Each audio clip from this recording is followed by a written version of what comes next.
Hello everyone and welcome to episode 141 of the Xbox Hall of Gamers podcast. This week I am joined by Cameron.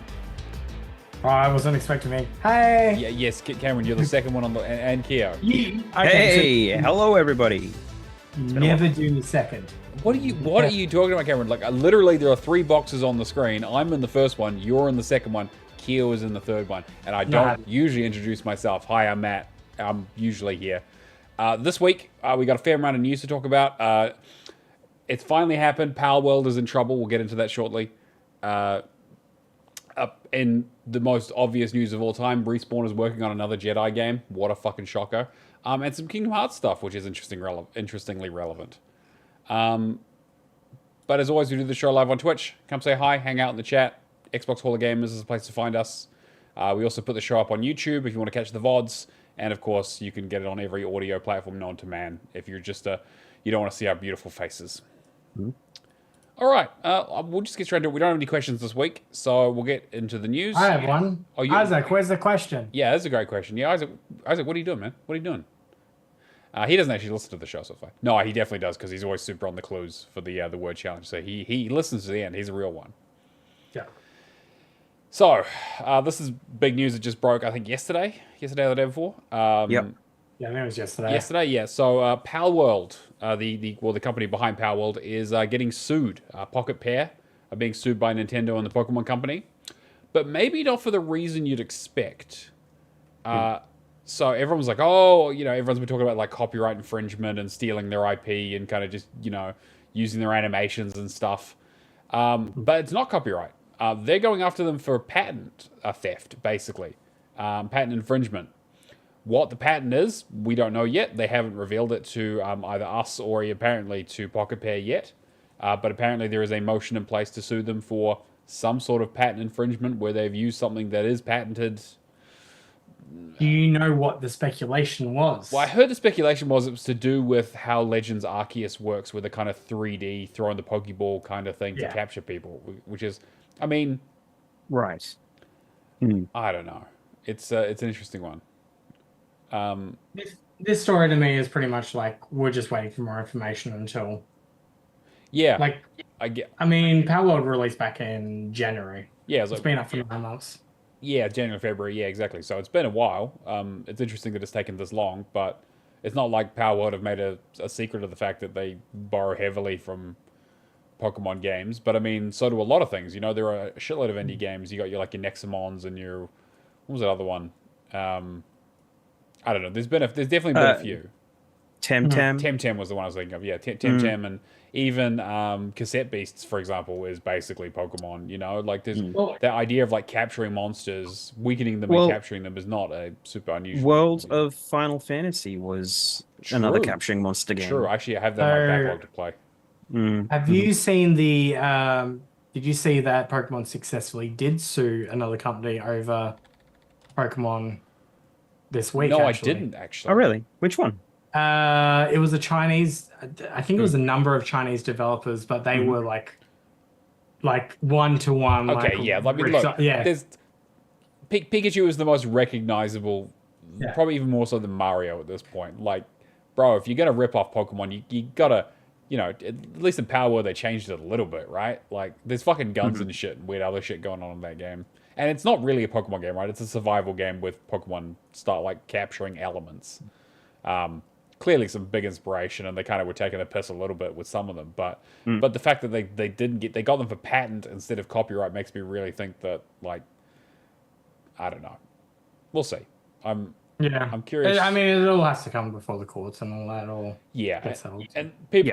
The talk is basically that Nintendo are just going to litigate the shit out of them like they do to everyone, and just That's going to be the shit thing. Like, they're in early access. They've got a bit of a roadmap into like what they want to do.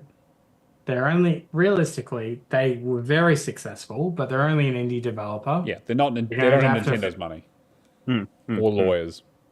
You just made me think too, like, complete sidetrack for a second, but what is the most recognizable IP that is video game based but necessarily doesn't need to be entirely a video game, if that makes sense? Pokemon. Pokemon is the most widely successful IP potentially of all time.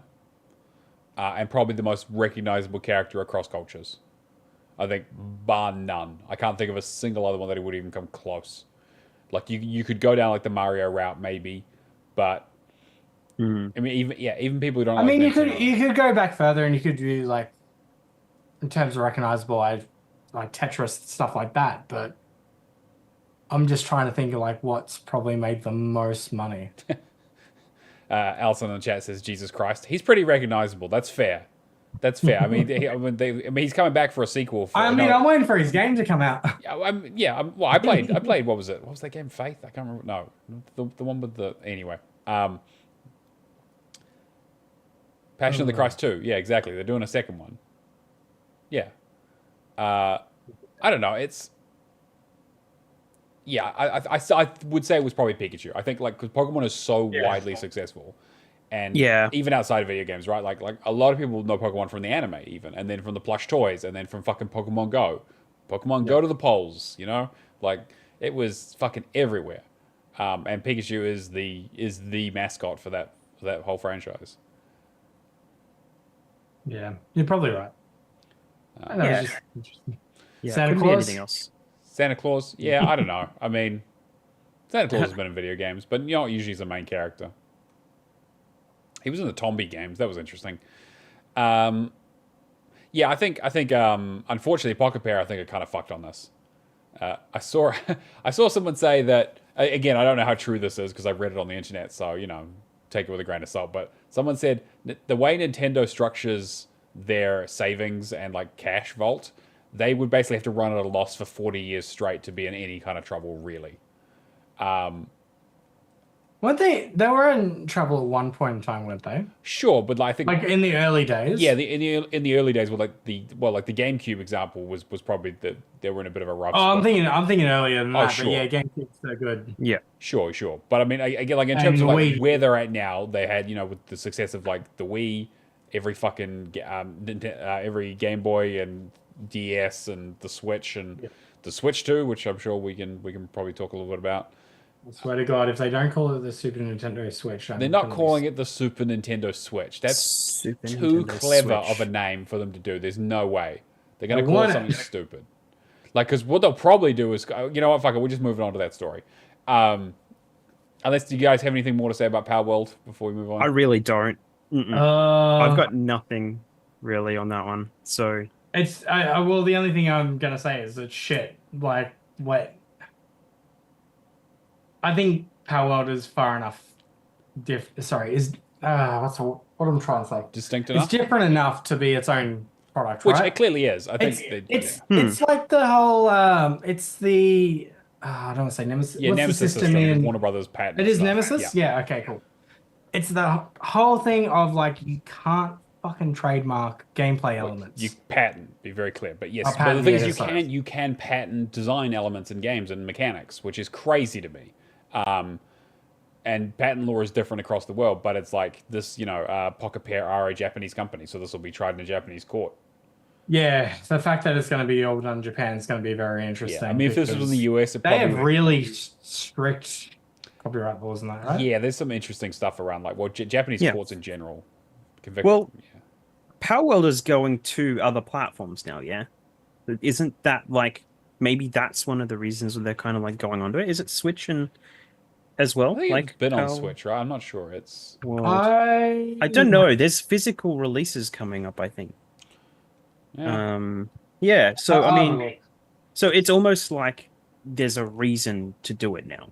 Sure. So they definitely waited for a good long time before they pulled this trigger. I'm sure they like the fact that they waited this long makes me think they probably feel like they've got a really strong case in terms of whatever this mechanic that they've patented is. Yeah. But yeah, like the Nemesis system is a great example of someone, a company patenting an idea and then just sitting on it and no one else being able to use it. I mean, back in the day, it was Namco patenting the idea of having a subsequent game within a loading screen. So that's why you saw like little, I think it was like in Dragon Ball Z games and stuff. You had little mini games in the loading screens, and no other game could do it because they owned the patent to it for 20 years. Which is crazy. Yeah, the fact that the ideas can be patented in terms of like not inventions is a bit of a slippery slope. But I guess we'll see what happens. I do wish them the best of luck because I do kind of feel like this is some bullshit, but I don't think their chances are great. Yeah, yeah. Well, at least PS5 by the looks of it. Oh yeah, which makes sense. So it's making its way to a native platform basically in like Japan, really. So, We'll probably just quickly talk about this since we brought up the Switch. The Switch 2 is like the worst kept secret of all time. Everyone knows it's coming. They've just refused to show it off or announce it. I saw a post talking about the Switch 2 getting leaked because the designs are in China and someone leaked the design documents because they're basically building prototypes for it now, apparently. It looks, again, massive grains of salt with this. You never can tell how much of this is going to change and how much of this might just be a prototype. But considering they're talking about announcing it in like the next 6 months, or potentially, releasing it in the next 6 months potentially, there's some potential there. It looks very much just like another Switch with a bigger screen. Yeah. And that's it. Like there is not like it doesn't look like an exciting revolution of, going from the Wii to the Wii U to the GameCube to the N64. Like I don't think this is going to be a huge. They realize the Switch has been out for 7 years. This is a massive upgrade. Yeah, to be fair, like the internals, this is going to be. Yes.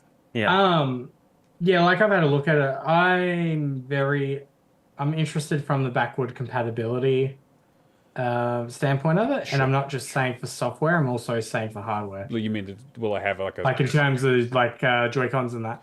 Oh yeah, no, there's no way that shit's gonna work, right? Like Nintendo want to make money.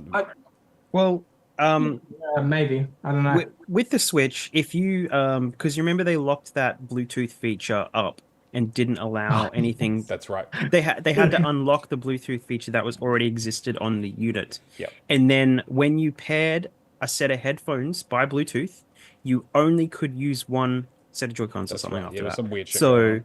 So there's some funky stuff going on with the controller connections where it blocks something out with the Bluetooth that, So I mean, should be able to work. The Switch is one of the most successful selling consoles of all time. I really feel like they're going to want to get every dollar they can out of new accessories, new console, new games. Like, it works. Rumored hardware, 12 gig RAM compared to 4. Support for HDMI 2.1, 256 gigs of internal storage compared to 32. What else is it? Revised SL, SR buttons and front-facing player LEDs, as well as a 8-inch screen. 6-inch at the moment, right? Yeah. Yeah, it's a pretty like in terms of like there was some pictures of the kind of like the design side by side, and you can kind of see it's quite a big difference in the size of this thing. It's looking less and less handheld. Like I guess it'll always have handheld functionality, but it's getting a bit unwieldy. But I guess it doesn't need to be like doesn't need to be portable. Okay, question for you: portability over handheld. I mean, I think both are a waste of time. I don't play my games handheld if I can avoid it. Say for a commute or something like that. Oh yeah, like not for a commute, no way. Like if I'm away, maybe like as like a I don't know, like I don't see anyone. I've never seen anyone bust out a Switch to play it on a commute, right? And I would like this now that this thing's even bigger. It just feels like this isn't the kind of something you just slip in your back pocket like you would like a phone, right? Like this is something you got to have in a backpack. Is it like 7.1 for like the Steam Deck and stuff like that, like screen size? That's what I was gonna say. Is that like this sounds? I think it's even bigger than the Steam Deck, which is like those things aren't small. I mean, obviously there's like the Joy-Con attachability and all that kind of stuff, and I don't know. The price is going to be the interesting thing. Yeah. I mean, in terms of like accessibility for. Well, it won't be cheap, but I don't think it'll be hugely expensive. We're not going to be talking PS5 Pro numbers here, right? Because the hardware in it just doesn't match it, and they know that that's not their demo. Man, I want to talk about PlayStation this week too. How they've just gone from like bad news. Oh, we're back. Bad news. We're back. They are troughs and valleys quite a bit now. Yeah. The Bloodborne people are very upset again. By the way, I don't know if you've seen. I haven't seen that. Horizon Zero Dawn is getting a remake before Bloodborne does, and everyone's like, "Bro, that game like just came out. Like, what are you talking about?" Yeah, there's people talking about whether or not like the PS5 Pro will at least help Bloodborne run at 60 frames. Yeah, that'd be nice. Yeah. But yeah, I don't know. I think that Mm. I guess in terms of like Switch 2, are we interested? Obviously, we want to see the Depends on actual price. official stuff, what the price is, and obviously Yeah. what the support will be. Mhm. I suspect that it'll have a pretty strong lineup of games in the first year. They seem to have held it back for a lot of that, and they did the same thing with the Switch. They had what was it, Breath of the Wild and Mario Odyssey within the first year on that thing, which is crazy. Two of its best games.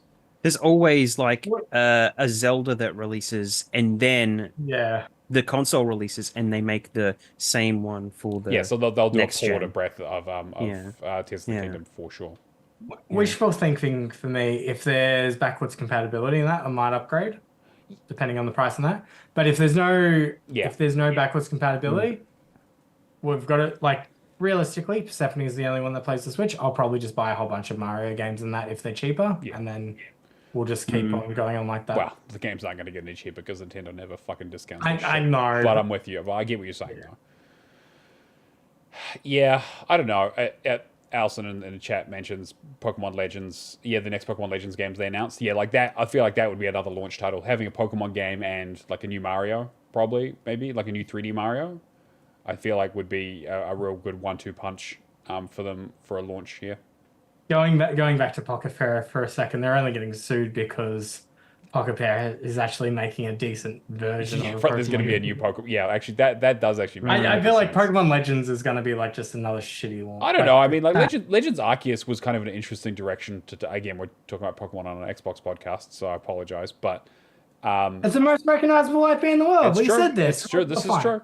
Great But pass. no, I was watching Allison play through Arceus again, and I think it's in terms of its mechanics and the kind of swings it takes. I think it's definitely one of the better Pokemon games they've done over the years, especially considering the formula's gotten very, very stale. Mechanically and like visually, it's got some bugs and it doesn't look great. Especially even when it came out, people were like, ooh, and it hasn't aged super gracefully. So I'm very interested to see what they could do with some actual horsepower with the new Switch. And again, if they call it the new Switch, like they did with like the new 3DS or whatever, I would not put it past Nintendo to do something so fucking stupid. But yeah, they should just call it the Switch 2. Like, come on, like we're yeah. The Switch DS Yeah, dual exactly, yeah. screen. I've seen this stuff online about it. I feel with like this kind of IP though, they should go back to like exploring different mediums. I mean, sure. Like the I miss like the Game Boy Advance days when we had the spin-off series and even like Game Boy Color with pinball and that was nice. I guess so. I mean, we still get some of that stuff. I mean, even they usually do spin-offs of their main series now. Like, I mean, the new Zelda game is just coming out. The Echoes of something. Oh, or other. the Echoes of Yeah. yeah, that's all leaked online apparently. Yeah, apparently, like people and preview stuff seems to be really, really good for it. And it's kind of like a small little mini spin-off Yeah. Zelda Yeah. game, which is I'm all about.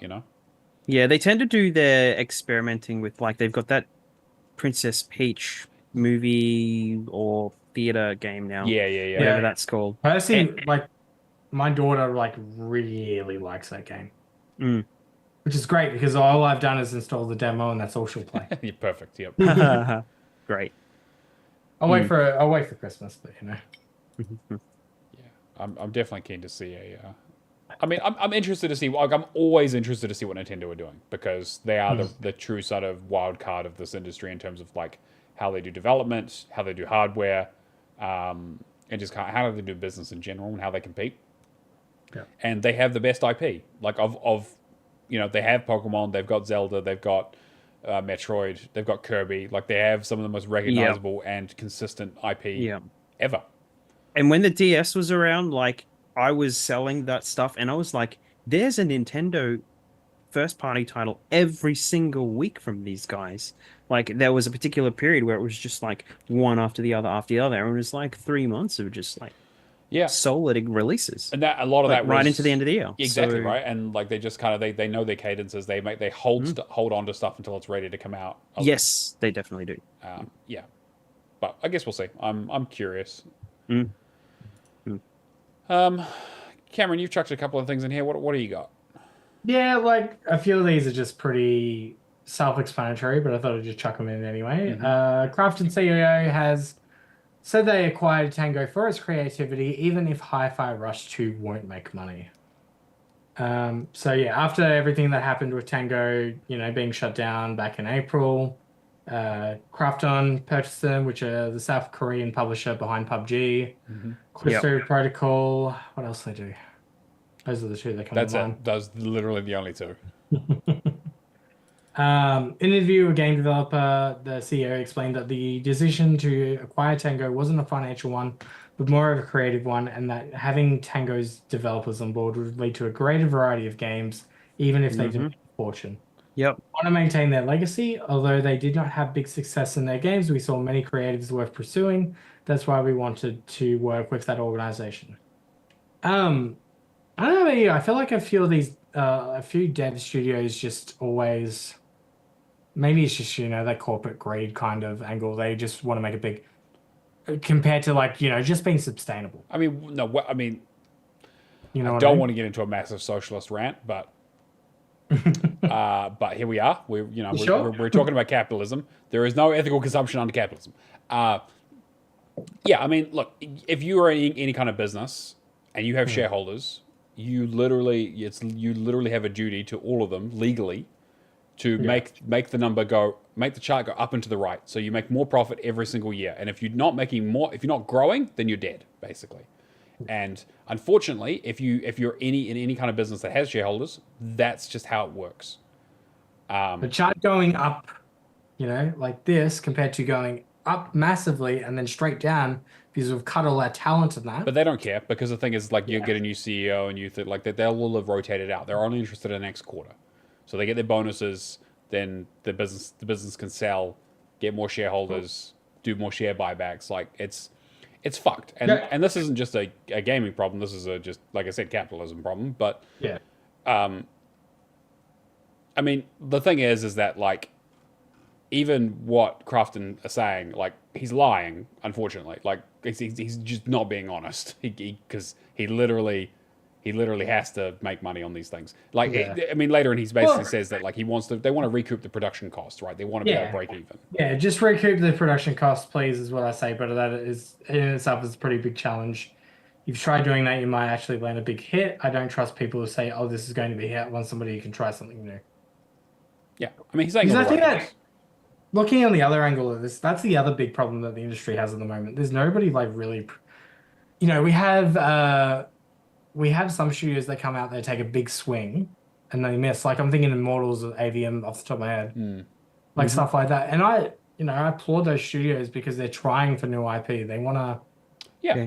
They want So, yeah. one of the big issues that the industry has is curated talent, and Shinji Mikami had, like, his whole thing, like, as I've said before, was all about building up a team and this skill and all that kind of stuff.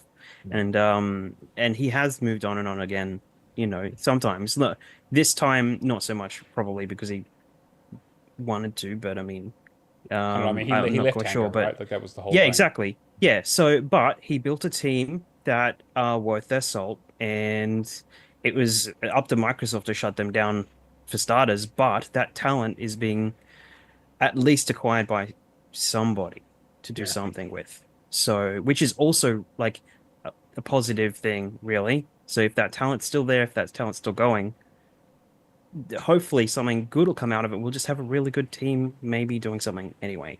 So, so it would be really good to see what they can do from this, regardless of who bought them, right? So yeah, I hope for the best on this case. Yeah. I think that it's great that they were acquired and that they're getting this chance to do another Hi-Fi Rush and potentially more stuff after that.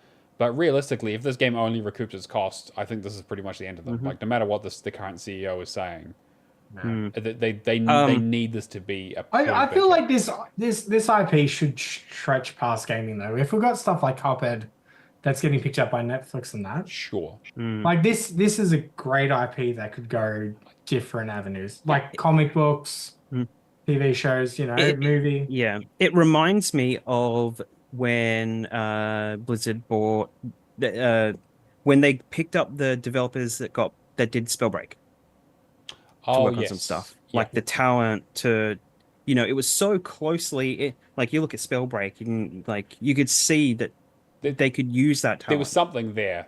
Yeah, it Yeah. just didn't. It didn't find. Yeah, like the kind of wrong genre. Mm, mm, mm. Yeah. So Yeah, I think you're right. I think definitely like Hi-Fi Rush got a lot of critical success. I am curious as to like how well it did financially. Like I will, and we'll I'm probably I'm more curious on how well it financially did on PlayStation also true. after the Yeah, actually, that's a fair point. mhm. because that I feel like there's a bit of a conversation there of sure it could have launched on Xbox and not made us money back and all that because of the the market share for Xbox. Sure, But then if it has launched on PlayStation and then there's been a similar effect there, this is purely speculation. sure. Yeah. Um, like that's, I guess that leads to those bigger decisions, like where does this IP go? And I guess if Microsoft thought, well, Microsoft closed the studio back in April, Mm, right? a few months I'm ago. trying to Yeah. think of the timeline. Yeah. I And don't then know. when did they port to PlayStation? Well, they announced that they were porting the stuff earlier than that, right? Mm. I can't remember with all the Yeah, because there was speculation for so long that's about true. the Yeah, full I game. can't actually remember when the announcement happened because they were like, oh, there's like 4 games, there was 5 games, and people were like, oh, is Starfield coming over? Yeah, yeah, exactly. Because now in my head is it just like they already had made the decision to close the studio and then ported it to PlayStation?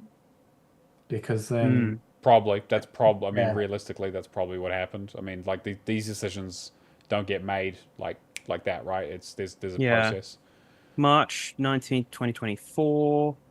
Just looking at PSN profiles, there are 7,307 players or owners of the game just on that site. Mm, Like obviously you have to go through hoops to get on that site. You have to put your I don't know if anyone knows, you put your PSN code, like some code in your description on your profile on your PlayStation, and then it's detected by PSN profiles to actually have your trophy list pool. Oh, that's interesting. Okay. Yeah, it is really weird, but it's got to be in your description on your console Right. to actually have it because it searches for that and then can pull it all. So yeah, so there's a lot of hoops to go through to actually get that on there. So 7,307 just the trophy hunters, right? So, Hmm. so I mean, I wish them all the best. I just Mhm. I do have some concerns around also like how much of the talent has been picked up, how much of this Mm, like like they picked up the IP and the studio, but how much of the studio mm. is still there? How many of these people Yeah, did they bring yeah. back? yeah. It's kind of a hard one, but I'm curious to see what a Hi-Fi Rush 2 looks like and kind of what they do next. I mean, obviously they're not going to be working on um, Ghostwire or Evil Within since those are still with Microsoft. But Yeah. I guess that's probably the end of those franchises for a long time at least. Which sucks. This will just be a quick one, but in an investor call, EA has confirmed that Star Wars Jedi 3 is in the works. We kind of knew about this already. They kind of confirmed it, but they're basically saying that they're going to be turning this into a like final trilogy game, as you'd Hmm. kind of expect. Star Wars always comes in threes. So, yep, they're like, cool, we're just going to end the story here, and Cal's probably going to die at the end or something because he doesn't show up in any other media yet. So, I guess we shall see. I'll definitely play it probably day one because I loved Fallen Order and I loved most of Survivor when it was working. Hmm. Still can't believe we didn't get in our top 10 for that year, but that's fine. Not salty about that at all. Hmm. Yeah, Well, it's out on was it like last week? Xbox One and yeah, they PS4? ported it to last gen consoles. I wonder how that went. Yeah, I haven't heard any Interesting. I haven't like heard anyone even massive. talk about it, so I don't even know if it's like Yeah, yeah. There's been a few backwards ports happening recently. I couldn't name them, which is very but strange this far into the generation. We kind of talked about a little bit about it last week around the kind of mid console step, but to yeah. see games Did going we backwards. did we talk about like like the market share purchasing compared? No, we didn't. We should definitely talk about that as well. Because like even I guess tying into the story, like this generation console purchases and all that, like so much less than like even last generation. Yeah. I mean, Hmm. Xbox 360, PS3, and they were like pretty much what par one on Neck one, and neck, I think PlayStation 3 was slightly ahead in the worldwide market. probably Yeah. like 1, 2 million, If something like that, that. yeah. Yeah. I wonder what the upgrade would be like if you wanted the PS5 version so far after release. Because a lot of those third-party games, you get the PS4 version, you get the PS5 version. True. Like Darksiders 2 is coming up for... Yeah, they're doing an Oh, upgrade for it. Yeah, Great, yeah. yeah. And you do get that for free on both platforms, I believe, with the upgrade. Oh, okay, interesting. They always, I I'm think they pretty pretty much sure. always do it for free on Xbox. It's like part of their Yeah. thing that you have to. But Yeah. PlayStation is a bit. Well, it more was the expensive. start of the generation when there was the whole, controversy on PlayStation might charge you like an extra $20 or to play the PlayStation. That's the 5 first version. party stuff, Yeah, and pretty much For the first still part, yeah. is happening. Yeah, yeah. but Anyway, yeah, to your point, Cameron. Yeah, the console sales. There was an interesting, sort of tweet that went around in terms of like comparing console sales over the last few generations, and yeah, I mean Xbox has gone off a cliff as we said. I think they're losing. I think the latest numbers are basically three PlayStations to every one Xbox is being sold, which is pretty rough. was it free or was it like two? I don't know. Anyway, Yeah. Yeah. Either way, I honestly I thought it wasn't as bad as it's always doom and gloom kind of. sure. Yeah. The PlayStation's outselling the Xbox 5-1. Yeah. And So it it turns looked out like it's it not was quite like that bad, but it's still not Yeah. great for like Xbox are definitely in a very rough position. They have been for a couple of generations now, unfortunately. Well, I guess the other thing from that graph too was like more so this generation hasn't been like a massive there hasn't been that much reason to upgrade for the typical consumer. And there's been a variety of And I reasons think for that. that's another conversation with cloud and everything as well. But Yeah, sure. And with chip shortages and with COVID and with development being down and like there's a lot of things that kind of fuck cost this. of living. Yeah, inflation. Like this generation's kind of fucked in a lot of ways. The fact that we're 4 years in and we haven't really seen a lot of recovery. We've seen a little bit for sure. Like, there's not to say there are bad games, there aren't good games coming out, and even ones that are exclusive to the next gen consoles. But we're definitely not what you expect to be when you're halfway through a generation. I'm just trying to think if Nintendo had anything during like COVID and like Nintendo to me has always been like, here's the release date, we've hit it. It was pre-COVID. Animal Crossing Yeah, exactly. Animal hit Crossing. when COVID hit. Yeah, that March was huge. Yeah. That and Doom Eternal. Yeah. I remember the crossover stuff. Yeah, it's No, pretty but I much mean, the like, as in only terms thing of, I like, own for my Nin- Switch. Sorry, in terms of Nintendo delaying projects is what I mean. Oh, compared to Tears of the Kingdom got PlayStation. delayed, I think. Pokemon got delayed. Okay. There was a few, but like it's again, they tend to keep their cards pretty close to their chest, unless it's Metroid Prime 4, in which case that game's never fucking coming out. I don't give a shit what they say. Yeah. Yes. Yeah. What do we got? Zach just brought up, are you going to talk about the Xbox Ambassadors program shutting down? Yes, we are. Let's just talk about Yes, that. we Yes. will. I'll just Yep. talk about it now. So yeah, Xbox Ambassadors program is shutting down. Cool. Done. Yeah, that's unfortunate. No, I don't really know much about it. yeah, to be no, honest. I just came out of nowhere. Yeah. So I'll quickly go through it. Sorry. Xbox ambassadors have played a key role in the last 15 years in fostering connections, positivity among Xbox players, whether hosting game sessions for players to connect or providing feedback on their games and hardware.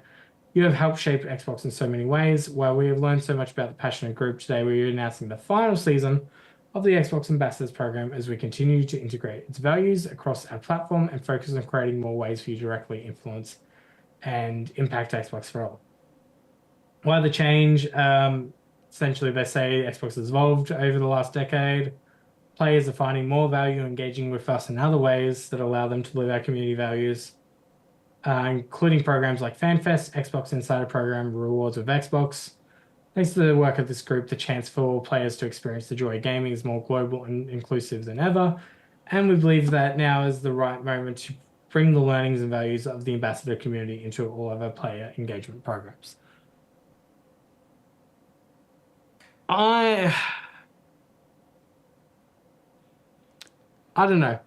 I don't know how to feel about this. I have thoughts, but I want to hear what you guys think first. It is very much a background thing that not many people outside the hardcore really know about.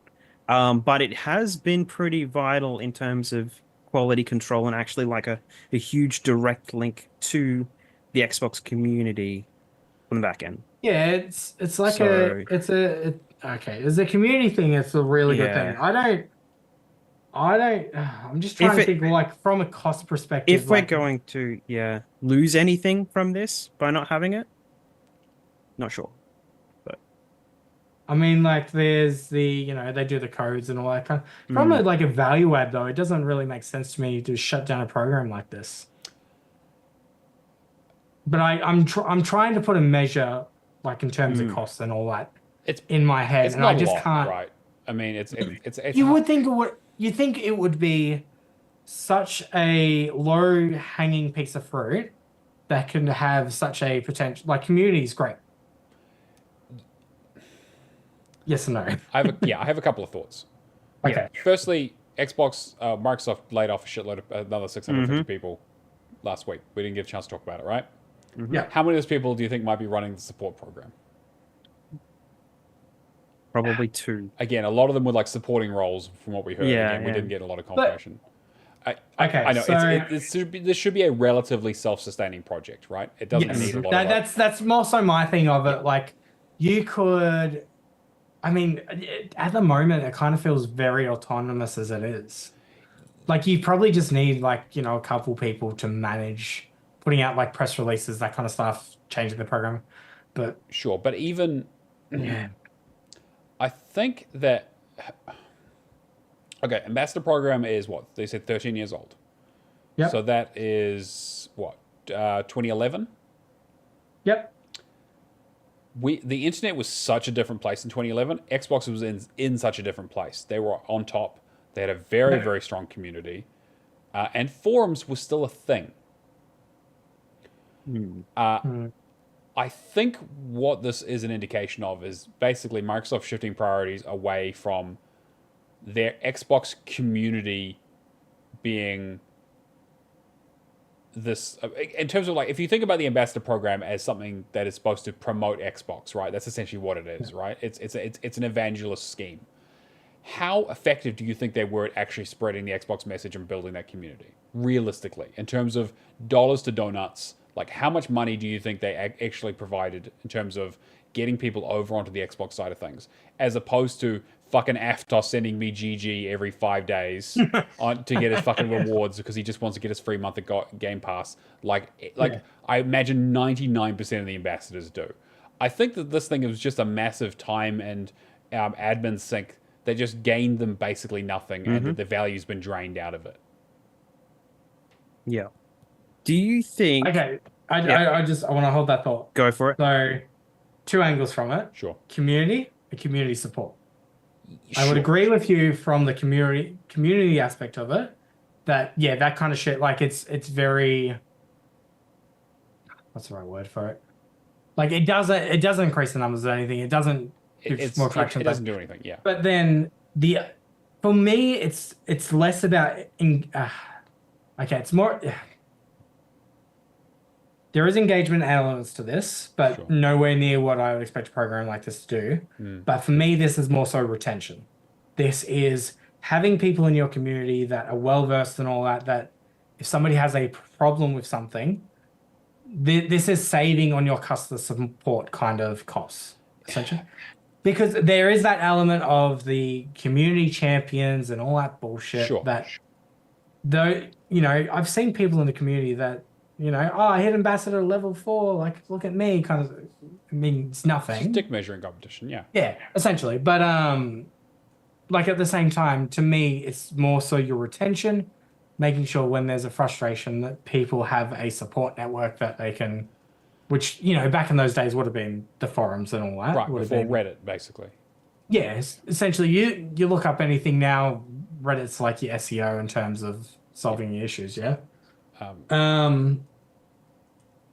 So I think there's elements of this that work really well, and then there's elements of it that they should have, like, I don't want to say scrapped, but they should have changed a while ago. Like, handing out free code and all that does nothing. Like, I can understand wanting to focus on FanFest inside a program, that kind of stuff. I mean, like, I think that's all bullshit. That's just them deflecting, so they just try to soften the blow. yeah.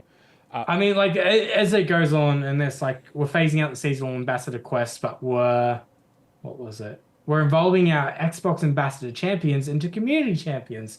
with the goal of bringing the ambassador values to all players and helping us chart our path forward. Can Right, I? Kia, your point. Sorry, I want to get to what you were thinking. Yeah. Mhm. Sorry. What I was thinking? Yes, Kia, Yes. I want to hear your thoughts. Okay. Sorry. So it follows on exactly from where Shadow leaves it. So what about what you said, Matt? The self-sustainability of the console itself, Xbox moving away from consoles as a primary, you make the unit ecosystem self-sustainable by building features back into the console itself. Like a couple of weeks ago, I don't know if you talked about it, the friend requests coming back. Yeah. Do you know how annoying as shit having followers that you like sometimes like that's following system where you can follow people and it doesn't go anywhere. You just end up with followers that even if you delete them, they're following you and you don't know they're following you and all that.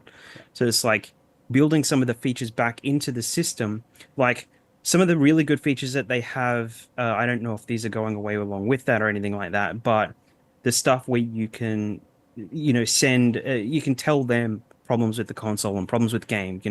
You go into the app where the Xbox app, I don't know what it's called, where you can basically tell them when there are actual specific problems with games. Is it a game problem? Is it a whatever problem?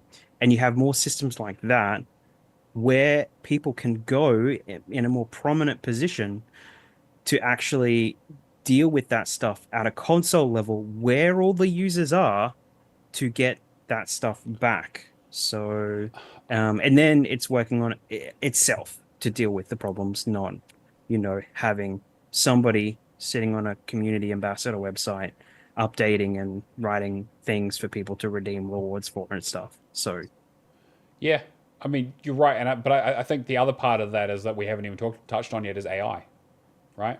Like Microsoft are going to want to replace a lot of the support stuff that you were talking about, Cameron, with AI chatbots and kind of language models and all that kind of stuff. Yeah. And again, we're not there yet, right? Like we've got a long way to go before that becomes a real viable option. But yeah, that's a good point. There is that feature that they're adding to the games where you can seek help or something. Gemini. Microsoft Gemini? If I'm not mistaken. Gemini, isn't that the Google one? Maybe Copilot is what they use for Copilot, yeah. Copilot is what you think. Yeah. Yeah. So so you can actually, it's the AI generated like thing for helping on the in games. Yeah, and Is to that help you Xbox? with Yeah. basically everything, right? And I guess the idea Yeah. is that if the community people aren't promoting a lot, like, even if it's a very low cost to them, they still have to manage these people in some way, right? You can't, when someone at high community level goes crazy, you have to have someone who removes their access and blocks them from everywhere, right? There is a level of management there of people who are evangelists for a company that is not doing well right now.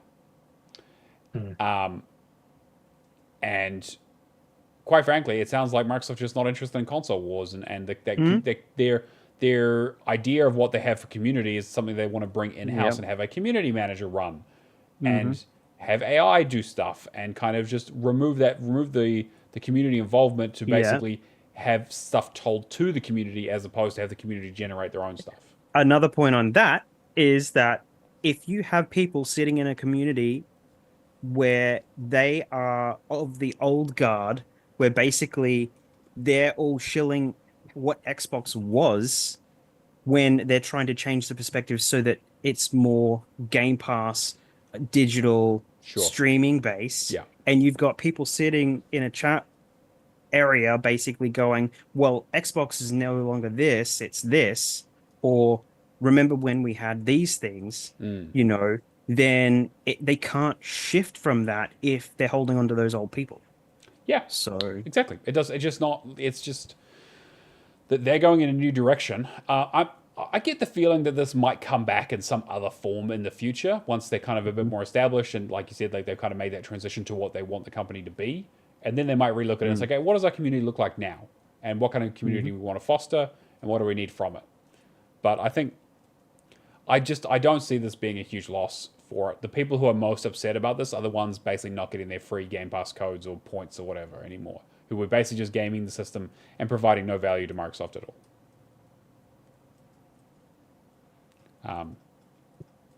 And I'm fucking tired of and- getting pawned off on them whenever you have a support issue. They're like, oh, talk to an ambassador. When has that ever helped? When has that ever been a viable solution when you're trying to talk to You support? start a Discord community and you crowdfund the solution There essentially. you go.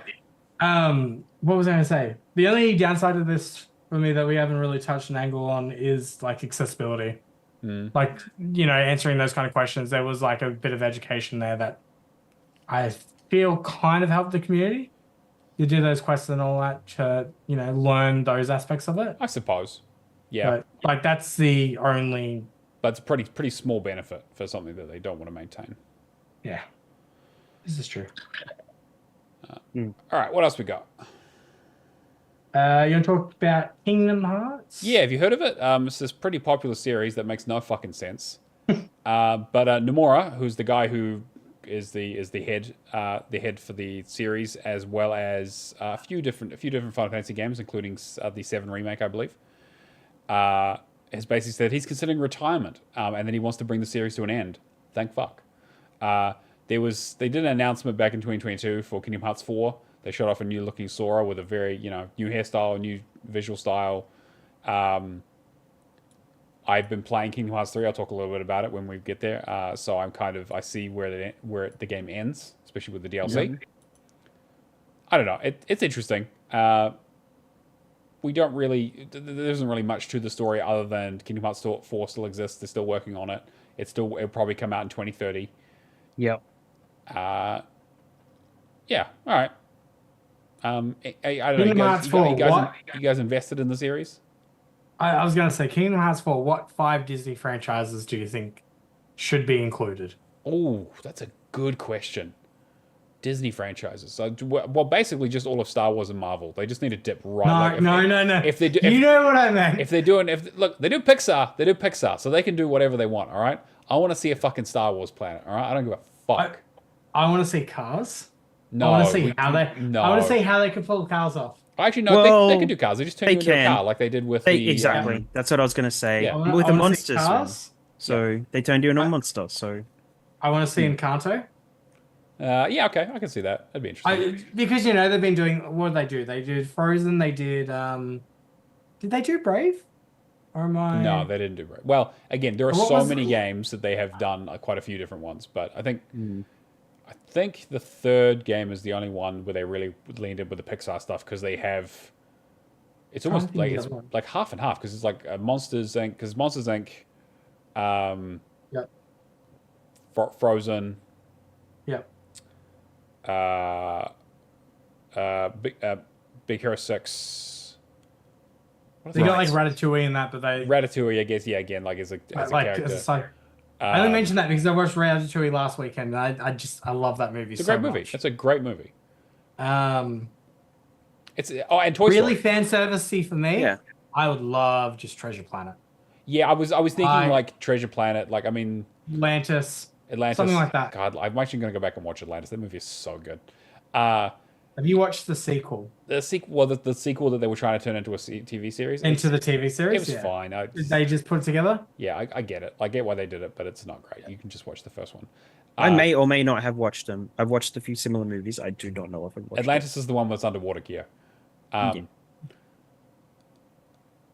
like, I think there's the Kingdom Hearts franchise is like ripe for all this stuff, but I've been playing through it and I'll talk about it probably. Like, I'll make that my first thing I talk about. But they've gone to the well a lot for a lot of these IPs. I mean, like Disney has a lot of history and a big vault of things to go for, but it's like even the first game had Alice in Wonderland, Hercules, Aladdin, Tarzan, Nightmare Before Christmas, and Little Mermaid. And Pinocchio with Monstro, and Beauty and the Beast, sort of. And that's just like, and that was the first game. And then in the second game, they just did like, the second game had fucking Tron in it, which was why the second game is the best one. But Oh, you know what I want? I want Lilo and Stitch. yeah, Anubis in chat says Stitch. Yeah. Yeah. No, I definitely did not Stitch just recommend technically Pixar included. Rush. Stubby. Exclusively the live action Stitch. Yes, live action. Oh god, that's horrific. No, I did not recommend Pixar Rush, Stubby. That game is fucking awful. But but an Incredibles level in an Incredibles level in another Final Fantasy would be fantastic. But here's what I want. I want more. Well, from Final Fantasy stuff, I want more of the Square Enix stuff. You know, like I know that Yeah. Nomura intentionally leaned away from that in 3. Like there is basically no Final Fantasy or Final Fantasy or anything. I kind of want a Final Fantasy Light, if you get what I mean. Like more on like the kids side of Sure. like I guess the tone of Kingdom Hearts, but like entirely Final Fantasy. I mean, 15 kind of was sort of that a little bit, I'm trying to think of something that would be. but it's Yeah, but there have been. You get what I mean though? Like yeah, you want something that's more of a, it's a kids game because it has all these IPs and all that in it, right? But I kind of feel like they it's kind of gone off, how we had Okay. Final Fantasy 13 originally was meant to be Final Fantasy 13 versus and so 15 was Final Fantasy 13 versus yeah, which was Yeah. versus. But like how they were doing the different kind of like spin-offs and all that, and it wasn't sustainable. yeah. But Yeah. Like the best way to do something like that would be something like how they do it for Persona, where they have like Persona Q, where there's just like the spin-offs cross over characters and make it a substantial story, and like the fighting games and stuff like that. I was as gonna say well. what you're talking about is basically the Dissidia series, right? Where they basically got a hero and a villain from each of the Final Fantasies. And Dissidia, made them NT. I don't care what anybody says. I put so much time into those games. They are. It is one of my favorite they're so fucking cool. fighting Yeah, games. it's great. It's, Like- it's literally just like the Smash Brothers of Final Fantasy. Yeah, yeah, done by Koei Tecmo too. So like, it's fantastic in my books. But I'm indoctrinated into the like I spent so much time with it. Sure. That yeah, it's, Stockholm syndrome. Yeah, exactly. Exactly right. Yeah. But yeah, I think there's a lot of possibility for Final Fantasy. I would love to see more Square Enix properties. The thinking was so at the end of Kingdom Hearts 3, if you get the true ending, Sora basically ends up in what looks like modern day Shibuya in Tokyo. Turns out it's some kind of other city called Quadratum. Again, I don't know. Quadratum. Yeah. Okay. I've not played it yet. Um, By the way, that's number Yeah, 3. So an yeah. expansive city set in a gorgeous, realistic world, unlike anything we've ever seen in Kingdom Hearts. And so there's a whole thing around like how much is real, what is like, what does this world live in? He's got this new look. He looks less anime. He looks more like a, 3D animated kind of. really good from like when I've seen it before, but I'm just wondering like if they could pull that off for an entire game. No, it very much was like pre-rendered, right? I don't think that Yeah. they're gonna have the ability to, like maybe with the next generation of consoles, maybe, but. I don't know. I think there's a lot of possibility. I'm glad that they're looking to bring the series to an end because the series has jumped the shark so many times that the sharks are at risk of going extinct. So Yeah. Well. we'll see. Yeah. Well, what do we think about the whole Lost Master arc thing that's kind of popped up? Yeah, I mean, like they kind of tacked that on to the end of it, but Nomura obviously Yeah. has some sort of a plan. There was a point where he basically said that he watches old YouTube videos Yeah. of the story to try and remind himself of shit, which I'll admit I had to do that playing through. So I've been playing through Kingdom Hearts 3 again, like I said. I barely remembered any of that stuff, and there's so much that I missed because if you went from Kingdom Hearts 1 to 2 to 3, you would have no idea what's going on. Yeah. Because there've been so many games in between, spin-offs and other characters, and Bad Fast you'd be like, Slave, yeah, exactly. You'd be like, who the fuck is Ventus, for example? Yeah, those mobile games. Oh my god. Yeah. Yeah. But I mean, again, I will play Kingdom Hearts just about any time. I really enjoy the series, and I'm curious to see. Just It's one of those games though, like gameplay is king. for the most they part, just yeah, play. I think they play so well. they do. Gameplay and spectacle are the two. Like they're sort of Yeah. casual. They're like character action games, but with a slightly more casual lens, as opposed to something like a Bayonetta or a Devil May Cry, which are a bit more technical. And I think they're better for it for the most part. This will be a quick one. Ubisoft insists that X Defiant is absolutely not dying, in quotes, despite having a 94% Xbox player loss, which is rough. So yeah, Games Insight basically they take a random sample of 2.4 million Xbox accounts and they extrapolate that out, and it looks like it's basically been slipping out. It's not even in the top 40 anymore, and it sounds, I don't know. I mean, Okay, so I don't like these kind of articles because it's always the case of as soon as the game's dropped And out it's of the dead. Yeah, it's like spotlight, game over. it's dead, it's like oh, X game has lost 90% of its player base, and it's like, yeah, but every other game is like this. Like if this was a single player story, it would be like, wow, massive surprise, Of right? course. Well, I mean, Um, to be fair, like people said that a lot about Baldur's Gate, and then it didn't happen. Like people just kept yeah, true. fucking playing that game. They still are. A year later, the numbers are still really fucking good on that game. So I think I get what you're saying, but I think there is a level of like some games that just have a really long tail in terms of their Yeah. like fucking Hogwarts Legacy is still hugely successul right now, and that's games that's over a year and a half old now.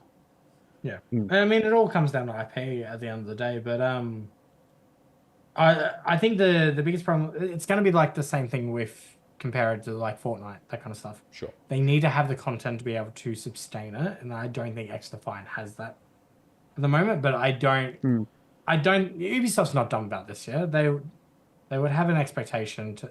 Okay. I don't know. Like Yeah. they say they don't. They said they said they're not done with it. They said they've got a lot of content planned. They've got all this kind of stuff going on. But realistically, if you've lost 94% of your player base for a free to play game that is completely multiplayer based, Yeah. like that's not just like natural attrition, right? Mm. That's So- that's an exodus.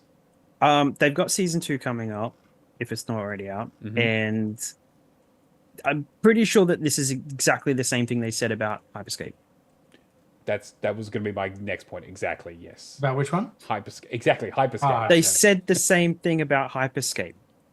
It's not dying. Until it said it. was I basically. don't know. Until it I was. think it like at the end of the day, it comes down to content and like whether people gel with it or not. Mhm. Yeah, are they mean, going to change it up? Haven't What's we the had the theme? same discussion before about like them having the flip effect for Rainbow Six Siege? Yeah. Them putting it out and not thinking it'll do well, and then it does surprisingly Well, well. it didn't Mm. do super well. It did okay to start with, and then kind of fell off, and then they really put a lot of time and effort behind it to really grow it. And I think that they want to repeat that here.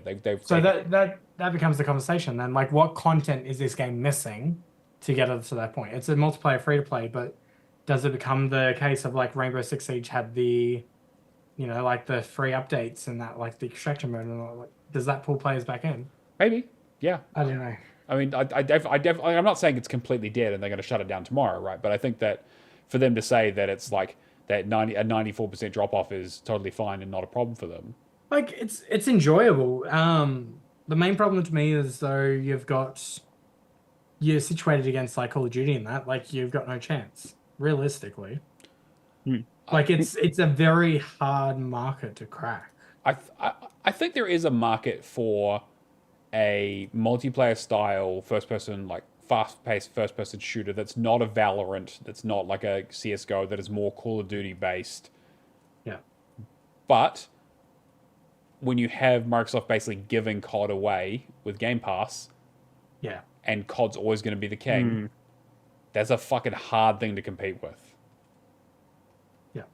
Yeah, and you're going from Tom Clancy to Tom Clancy with basically all of this, Rainbow Mhm. Six Siege to Tom Clancy everything else, really.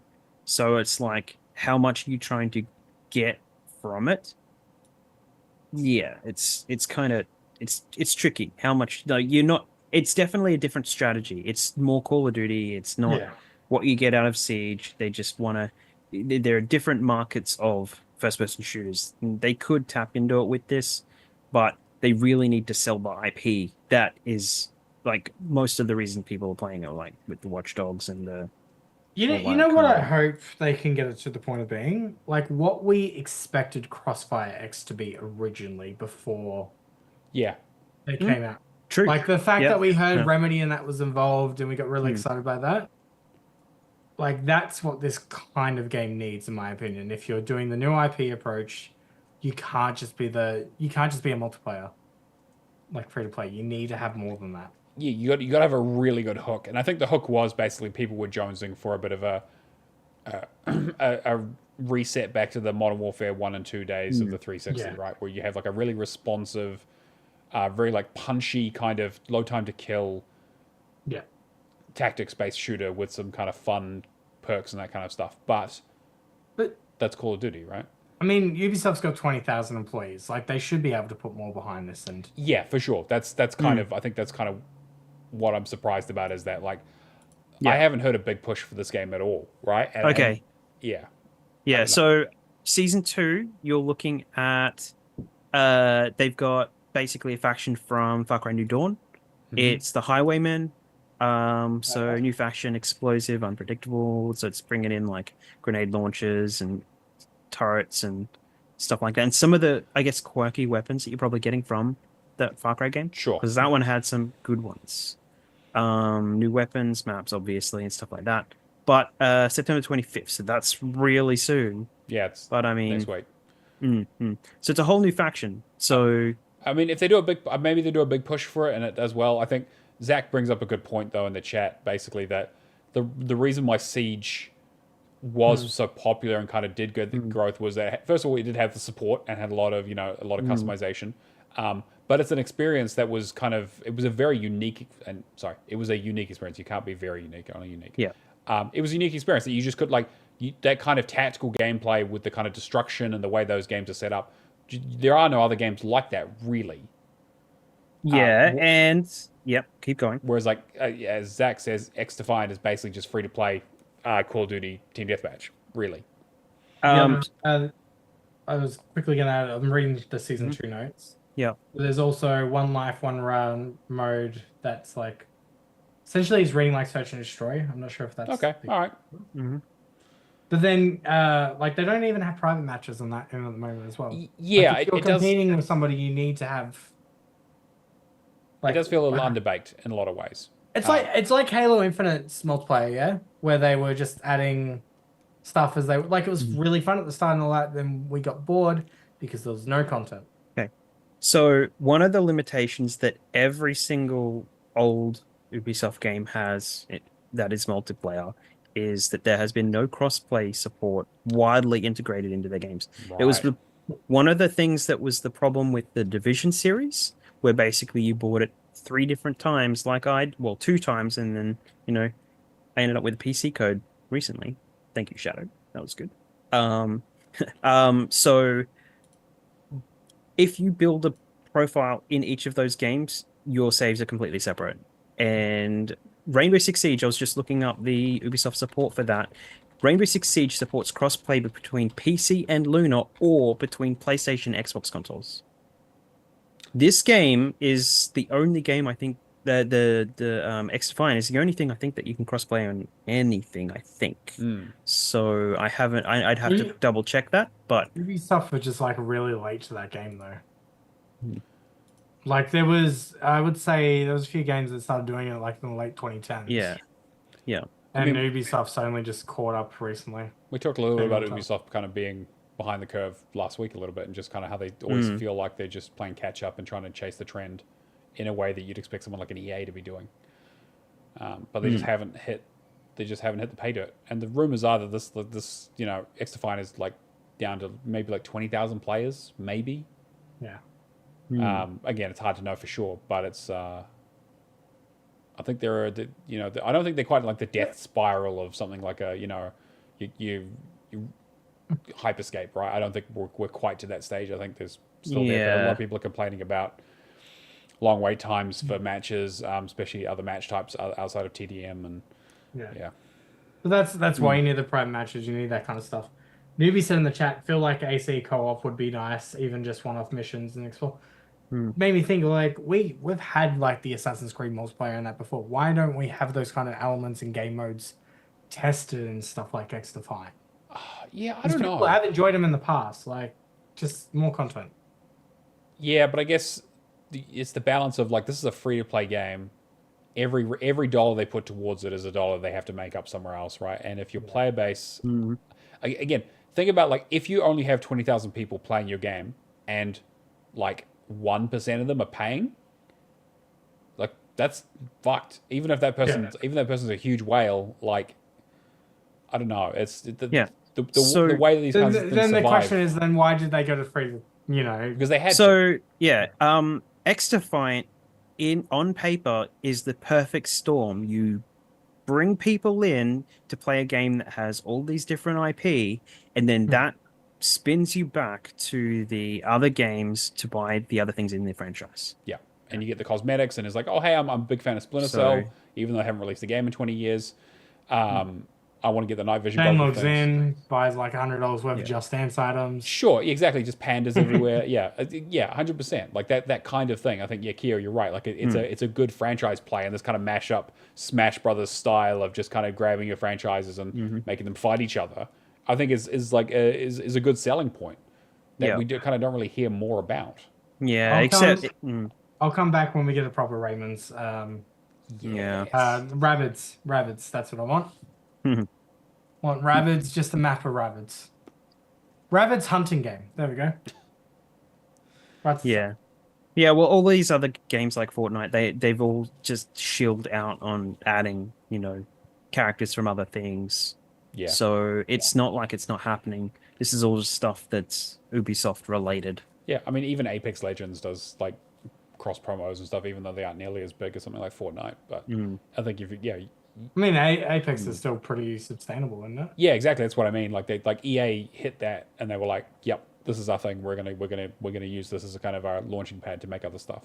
It really makes me wonder, like, if they brought Titanfall back, how that if they brought Titanfall 3 out, like how will that affect Apex numbers? Because the only reason I would jump back on Apex is just to get that Titanfall kind of. No, I don't the think mobility and the rush of it. I think the audiences at this point are so separate, and I think Titanfall 3 would not sell super well.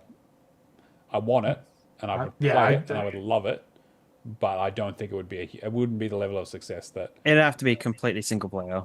They'd have to just ditch multiplayer. Yeah. I need it though. Yeah. Last story I'm going to quickly go through is Ascendant Studios' fate is uncertain, as the Immortals of AVM devs have now formed a new studio. A group of around 20 developers, formerly of Ascendant, including its former CEO, have joined Dan Houser's Absurd Ventures to form a new studio in San Rafael, California. Okay. Which I did not. I saw this very varied compared to everything else, but I thought it was very interesting to just be like. Yeah, they said they're working on a story-driven action-adventure game, which like I'm on board with. That's great. Yeah. Yeah, they're very talented as well. So there's no doubt about that. It's just that game hasn't gotten a lot of It's a good game. I think there's just better titles, unfortunately. I mean, is there anything left of Ascendant Studios now that so many people have left it and kind of they had their layoffs? And well, that's what they said, like Fate Uncertain. I don't know if they just get absorbed back into EA or probably. I guess EA just grabs the IP and just kind of does nothing with it for the next 100 years. Call it Descendant Studios. Yeah, nearly half the studio's gone, around 40 people total, due to poor sales numbers. At the time, the cuts were said to have necessary to keep the studio open. However, earlier this year, reports circulated that nearly all the remaining staff at Ascendant had been furlonged as well, just months after Robbins told GamesIndustry.biz that the story of Immortals isn't written yet.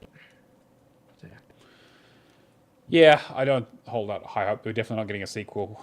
I am interested to see what Absurd Ventures is, this kind of new thing. I mean, Dan Houser, obviously, of Rockstar fame, one of the Houser brothers who basically made GTA the powerhouse that it is today. So I'm very curious to see kind of what they do next. And he's working along. I saw Laszlo Jones, which GTA writer, and gets name checked quite a bit in GTA, especially in the radio stuff, which is where some of the best writing is. Yeah, I guess we'll see this a Better Paradise thing that they're working on. Apparently, what they're going to do. Better Paradise stuff. There's something about a podcast or something to do with that. Oh, really? So, yeah, and like it's So, yeah, have a look at Dan Houser. Like the Dan Houser's Absurd Adventures stuff. Like, yeah. The fact that Dan Houser left Rockstar was an interesting one for me. I guess it's after Red Dead Redemption 2, but before GTA 6. So I'm very curious to see how that impacts how that game turns out in terms of its writing. All right. Well, I think that's all the news. Let's get into the Game Pass updates. Cameron, do you want to pull those up? Yeah, I was just trying to find something else at the moment. So, September 19th, yesterday, we had Wargrave 2 come to Cloud Ultimate and PC. Frostpunk 2 dropped today on PC. And Area History Untold is coming out on the 24th. So really good month for like strategy.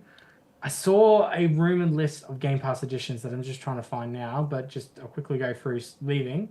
We had Gotham Knights, Let's Build a Zoo, Loop Hero, My Time at Porsche, Paw Patrol Grand Prix, Phoenix Wright Ace Eternity Trilogy, Valheim, The Walking Dead, and The Walking Dead Season 2 on Windows.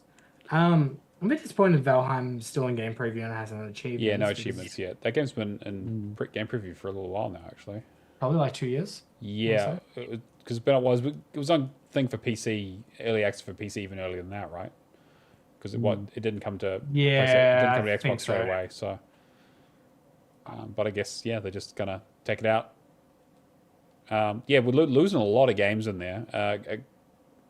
I mean, if I was going to recommend anything, I would say the Phoenix Wright Ace Attorney trilogy. It is a visual novel, though. Please don't skip the writing. Like, the writing is obviously the game. So even if you have to use a guide for the collectibles and like the missable achievements and kind of the court battles, even if you just want to kind of get through it, I still just experience it. Those cases are some of the funniest shit I've ever read. It is really good. And I love that trilogy, and I've been really jonesing to buy the second trilogy, and then now the other sort of spin-off trilogy they just released. I really like the Loop Hero. I'm probably gonna pick it up, I think. Okay, yeah, I heard good things about it, but I'm not really a roguelike guy, and I was kind of iffy about it. No one on my list has completed it, and there aren't a huge amount of great guides for it, but yeah, I think I put like 30 hours into it. It's a 60-hour game. Yeah, but right. Yeah.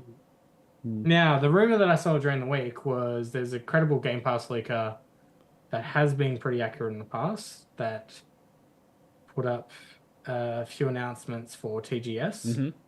But the rumors are on September 26th, we will get announcements around We Love Katamari, the reroll. Oh, the second one? Yeah, okay, great. Reroll plus Royal Reverie.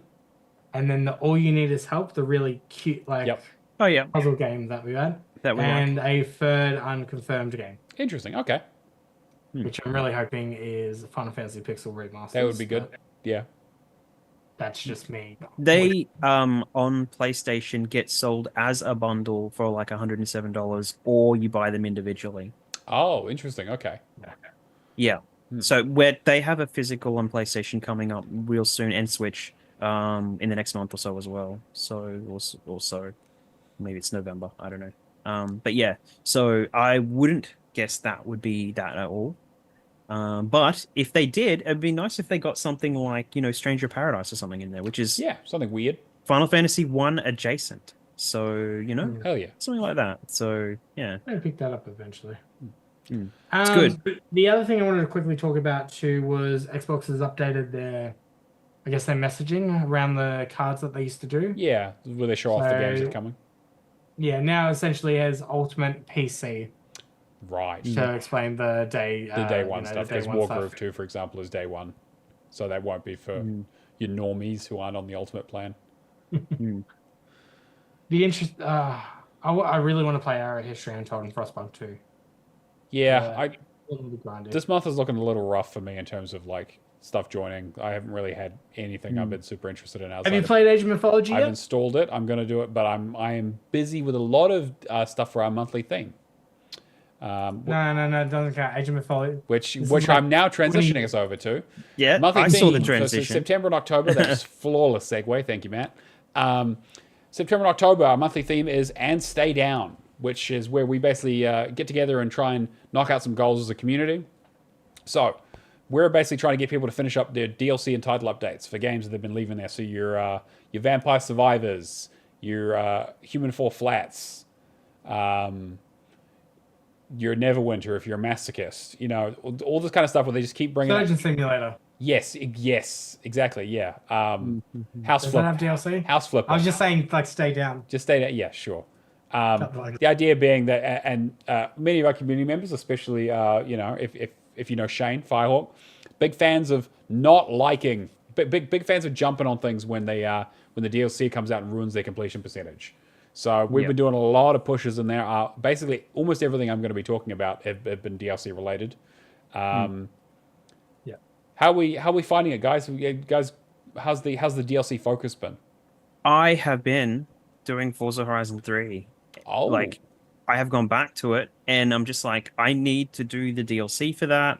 It had like this thing where it added, you know, achievements where you had to do like 1,000 races and 2,500 races, but it gave you an option of doing that or doing, showman skills or something instead, or right. and they a little bit grindy, but I'm finally getting. I finished off the Hot Wheels DLC, and now I'm working on the Blizzard Mountain one.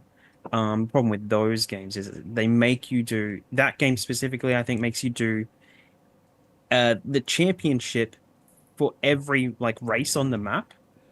Basically, is they do 3 races connected to each race on the map, and people are just kind of like finding the closest race to where you finish that race to do the next Yeah. races.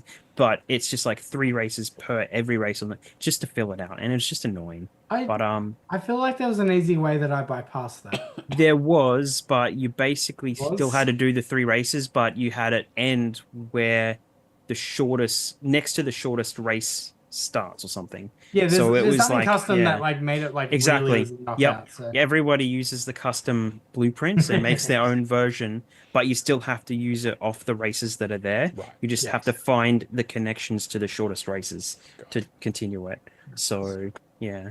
So that was the thing there. So, but yeah, I have been kicking off a whole bunch of stuff. Yeah. I can't even What remember have you what been working else. on, Kia? But, And just in general, you've been. um, It looks like you've been pretty busy. yeah, I have been busy. I haven't. I've been doing trials as well. Been trying to do the trial stuff too, the DLC for that. I'm stuck on the 40 side cube thing in Trials Fusion, where you have to. It's got a cube that rotates. You go over one side, and then you have to do like a little platform jump thing, and then Right. it rotates, and then you have to go all around that 40 times. Wow. So it's really annoying. I've gotten to about 36 and cocked it up a whole bunch. Fuck, that So sucks. yeah, so not fun. But I mean, not that bad. I just need to get good. So, but yeah, the Trials games were basically on the list of trying to get them done, and then your Call of Duty and all that kind of stuff. Mm. There's some Call of Duty games I want to go back to, where I just need to do the DLC. So, Yeah, stuff like I've that. got a couple of those. World at War stands out to me as I got one DLC achievement left to get, which is a huge fucking pain for Shimanuma. Mm-hmm. I've been working on a few things, mostly DLC. So, Bloodstained, Ritual of the Night, got a DLC a little while ago for the Classic Mode 2, which is a kind of side story that they use with the engine. The game is literally just Castlevania 2 Simon's Quest. There's a day-night cycle. There's when you go into town, if it's the nighttime, all the NPCs try to attack you. One of the first demons you talk to says it's a horrible night to have a curse. You do like the crouching in the corner thing to make lightning strike. Like it's like literally they were just like, yeah, do all this stuff, defeat these lords. Yep. It's like maybe 5 hours or so, depending on like there's a pretty good guide on PlayStation PSN trophies, I think. It was pretty good. Like it plays very much like an old style Castlevania where it's like side scrolling. You don't really have a lot of abilities. You have a whip. Like it was very, very faithful kind of recreation of that old style Castlevania before it became a true Metroidvania genre. It's not terribly exciting, and it's a little bit of a pain. But if you follow the walkthrough, you'll be fine. Yeah. It just kind of was like, okay, it was like an interesting side story that kind of maybe sets up a thing for the sequel if they do another Bloodstained. But yeah, it was they released it, kind of came out of nowhere, so I figured I'd pick it up. It was like $10 or Yeah. something. Yeah. Yeah. The other DLC I've been working on, I talked a little about last week, is Kingdom Hearts 3. So I beat the fucking super boss. I beat Yoroza. Yosora? Yoroza? Whatever his name is. The character who is clearly just Noctis from Final Fantasy 15 that they're kind of parodying. Yeah. It's, again, that at the end of the game, you kind of end up in that world. You have a big fight on top of a skyscraper, and the man is bullshit. He is absolutely fucking bullshit. He has a shitload of attacks. He has an attack where he steals your Keyblade and uses it against you for 15 seconds, and you can't do any spells. You can't attack. You can just roll and try and get away. You can use items, and that's it. But he also has an ability where he has like a vacuum thing where he steals your items from you. He Yep. also has abilities where he just fucking teleports and shit and shoots lasers and like traps you and stuff. It's crazy how difficult that boss fight is. Hmm. I was playing on beginner. I did a shitload of stat grinding beforehand to get stat boost materials to even had a chance of beating him, and it still took me like 10 tries when I was souped the fuck up. Yeah. Super happy I beat him. It gives you access to, with your current like in-game thing, access to the easy mode, the sort of true premium menus. So the easy mode allows you to kind of put like fun modifiers onto like one-hit kills and like constantly regenerating health and stuff. And there's kind of like 9 little challenges to do there. And then it also gives you access to the pro menu, which is the extra super hard conditions to make the game much, much more difficult. After I did that, I restarted the game because you basically have to get a certain amount of points using the pro mode conditions on some of the major boss fights in the game. So before you go into the fight, you just turn on as many of them as you want, and you get a score at the end of it, and each of those scores equal up into a rank, and you need to get to A rank. A rank is like, I think, 375,000. The bosses in the main game, non-DLC bosses, I think get you... They're usually about like somewhere between 5,000 and 10,000, maybe 20,000 right at the end each. So very, very small amounts, but the DLC bosses give you much, much more. So theoretically, you could get the achievement by just beating each of the DLC bosses with all of those turned on, but those are super, super fucking hard to begin with. And these limiters are things like, okay, no transformations, like no form changes, no cure, so no healing, no items. They reduce your stats back down to level 1 stats. They reduce your defense down to 0. But you still have like your equipment. Even stuff like your health constantly decreases, your mana decreases. You can't use your special like attraction abilities. You can't use any of your team abilities. Like, it's crazy how difficult some of this stuff gets. And you kind of have equipment to kind of mitigate some of these things. And once you've done some grinding to get some stat upgrades, it becomes less of an issue. But I'm having a very good time playing through the game again. I'm at the frozen level, so I think I've got like two more major worlds to do, and then the final world. So I'm like 2/3 of the way through the game, and then I get to do the DLC bosses again. Yeah. Luckily, if you do if you turn on all the modifiers for the story bosses, you only have to beat, I think it's like maybe 10 of the like Organization 13 guys, and then you don't have to do the super boss again with them on as well. So I'm hoping that I can kind of struggle bust through it, and we'll see how it goes. I'll report back. But it's one of those DLCs that I was like, I'm never going to get back to this. This is fucking ridiculous. Is Yeah. it okay? So when you get to those certain amount of points, like say you're halfway through the story or whatever, you will just unlock it then, or Yeah, do but you need to... like there aren't enough points in the story to unlock it. Basically, you have to do the DLC bosses to be able to do it. The story bosses basically just kind of take the edge off it. So You need like 350,000 points or something. if I've essentially done like half the achievements in the main game, can I then go through the DLC, unlock that easy mode menu, and then use that to clean up? Or Yes, that yeah, affect so you can achievements? do actually. So the trick is that to do the DLC, you have to fight all the members of Organization 13 and the super boss to get that extra bonus menu. So you're going to want to be pretty powered up in the main game because it's the same save file. I think I'm like a level 99 beginner, but I haven't gone back to do all the cleanup of each. Yeah, guys, so you'll probably want to do all the synthesizing stuff for like Ultimate Weapon and kind of have some really good stat boosts and stuff. Okay. But you can jump into the DLC, I think, pretty much whenever. And as long as you've done like the story part of the DLC, then you can kind of switch back between the main game and the DLC whenever you want. So you can go and grind and get materials and stuff, which I spent a lot of time doing. But of course, now that I started a new game to do this pro mode stuff, I lose all of that. So don't get too invested in it because you don't. The only things that carry over are your keyblades. So I don't have to re-get like Ultimate Weapon or Oblivion or anything like that, or Oathkeeper. But it does mean like all my stats are back down to level 1. All these pro codes. The pro codes you can turn on and off, so you just turn them on for the bosses. The walkthrough on TA is really, really good. I would definitely advise using that. But it is tough. It is really tough. It is an interesting new challenge because I never I don't usually play these games on like critical or do like the level 1. A lot of people do like level 1 runs of these games to show off how fucking big their decks are. But I'm having a really good time, and I'm getting a new appreciation for Kingdom Hearts 3 that I didn't have when I played it back in 2019. I think like I was kind of disappointed by 3 in a lot of ways Like I didn't like a lot of like new abilities, and I was kind of like but like Kingdom Hearts 2 is so good that it was kind of hard to go to this. But going back to it now, I'm having a good time with it. I'm enjoying the story. It's still fucking ridiculous bullshit, and none of the stuff outside the very beginning and the very end of the game actually matters, of course, because it's just an excuse to show off Pixar characters. But yeah, I am really really having a good time. Yeah, I did look up Yozora, and it does. Yeah, it looks like Noctis. Yeah, pretty much. Yeah, very much like they make fun of it in the Toy Story world. Like Rex is watching this video game that's like that's kind of the thing where Yozora and his two other buddies are from, and it's clearly just Noctis. And yeah, even Alison, when she was like, "Is that fucking Noctis?" When I was fighting him, I was like, "No, it's maybe, but it might be, but it might not be. We don't know."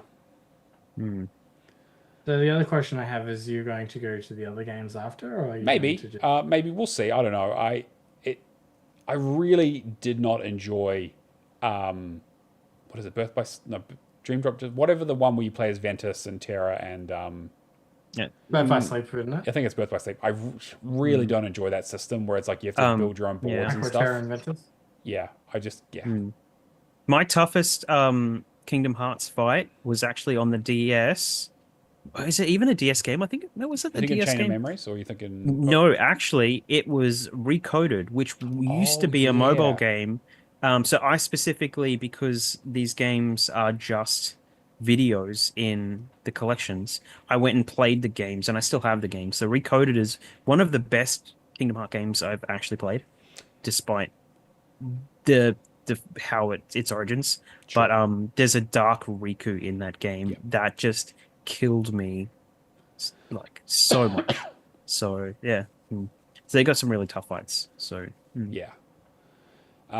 And then finish up Lords of the Fallen. I had to do another playthrough, which was kind of annoying, but it was pretty quick. Had to do all the collectibles, like all the sort of Stigma collectibles again, and grab the last couple of weapons, also last couple of bits of armor, and the boss. Like kill one. Like I had killed all the bosses, but I had to kill them all over again. And towards the end of the game, I managed to get the achievements. Done with that game. Again, I kind of reiterated this last week, but I think it's a really interesting concept and has a lot of like quality of life stuff going for it that I think the Souls series should really look at. But I think its level design and its enemy design and kind of just overall, it's just kind of really feels like it needs. I'm curious what they do with the second one. I think it really needs a bit more time in the oven, a couple of more interesting ideas, and kind of a bit more work. And then I was kind of looking for other DLC to play, and I realized I was looking through my list, and I realized I never went back to We Happy Few from Combustion Games. And that game has 3 different DLC packs, and they're actually pretty good. So I finished the first 2, and I just started the third one tonight. They are much better than the base game. much better than the base game. Like they are like self-contained, small, like 3 to 4 hour stories where you're like you play as one character. They do like a little side story stuff. They give you like interesting, unique mechanics for each of them. And you just kind of play through these stories and kind of experience this world. Like the first one is you go into an underground base and you fight off a shitload of alien robots with a laser gun. And then the second one is you play as a guy with a guitar, who basically can't remember, like keeps waking up with dead people around him and can't remember what he did the night before, and is worrying that he might be a serial killer and kind of trying to like get away from people. It's like I'm enjoying it quite a bit. It's still very ropey, and I don't think I think the game is bad, and I'm not looking forward to going back to the base game, but yeah. The base game is really bad, but then the DLC I think is redeemable. Like it's not great. It's not great, but I think it's good. Like, but it's like within a 7 out of 10 kind exactly. of. Yeah. Whereas I think the base game is more like a 4. And I still can't believe that Microsoft acquired the studio based on the quality of that game, like realistically. And then you think prior to like We Happy Few, they did what was that, Shadows? Contrast. Contrast. Which was fine. Contrast is great. Contrast is good. It wasn't amazing, but it was good. I think for like an indie studio like that, Contrast back when it was released was a really neat concept. Yeah. Having a studio like that was just, yeah, where they could do like artsy indie kind of stuff was a good get, but yeah, We Happy Few just did not pan out. Yeah, unfortunately not. But I'm interested in what they're doing next, so I guess we'll see. But yeah, that's me. So I've been, again, a lot of DLC. I installed Age of Mythology as my next kind of big project game to work on now that Cameron's finished it and evangelized it. But I'll report back probably next week when I've had a bit more time with it. Yeah. It will be on my game of the year list. For sure. This is to be expected. I'll quickly breeze through mine because there's not really much to say. I've been doing Evil West of Stubby, pretty much got down to like 4 achievements. We're just going through cleaning up. That boss that does the like bugs, the healing miscellaneous achievement, we missed out on that.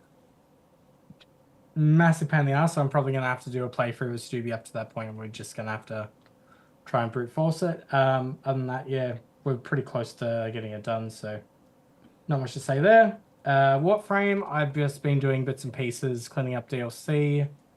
I don't know what else there is to really say about Warframe. There's just so much content that's been so long, but something I found out about Warframe more recently is that I've been doing some of the multiplayer grinding for Dark Sector.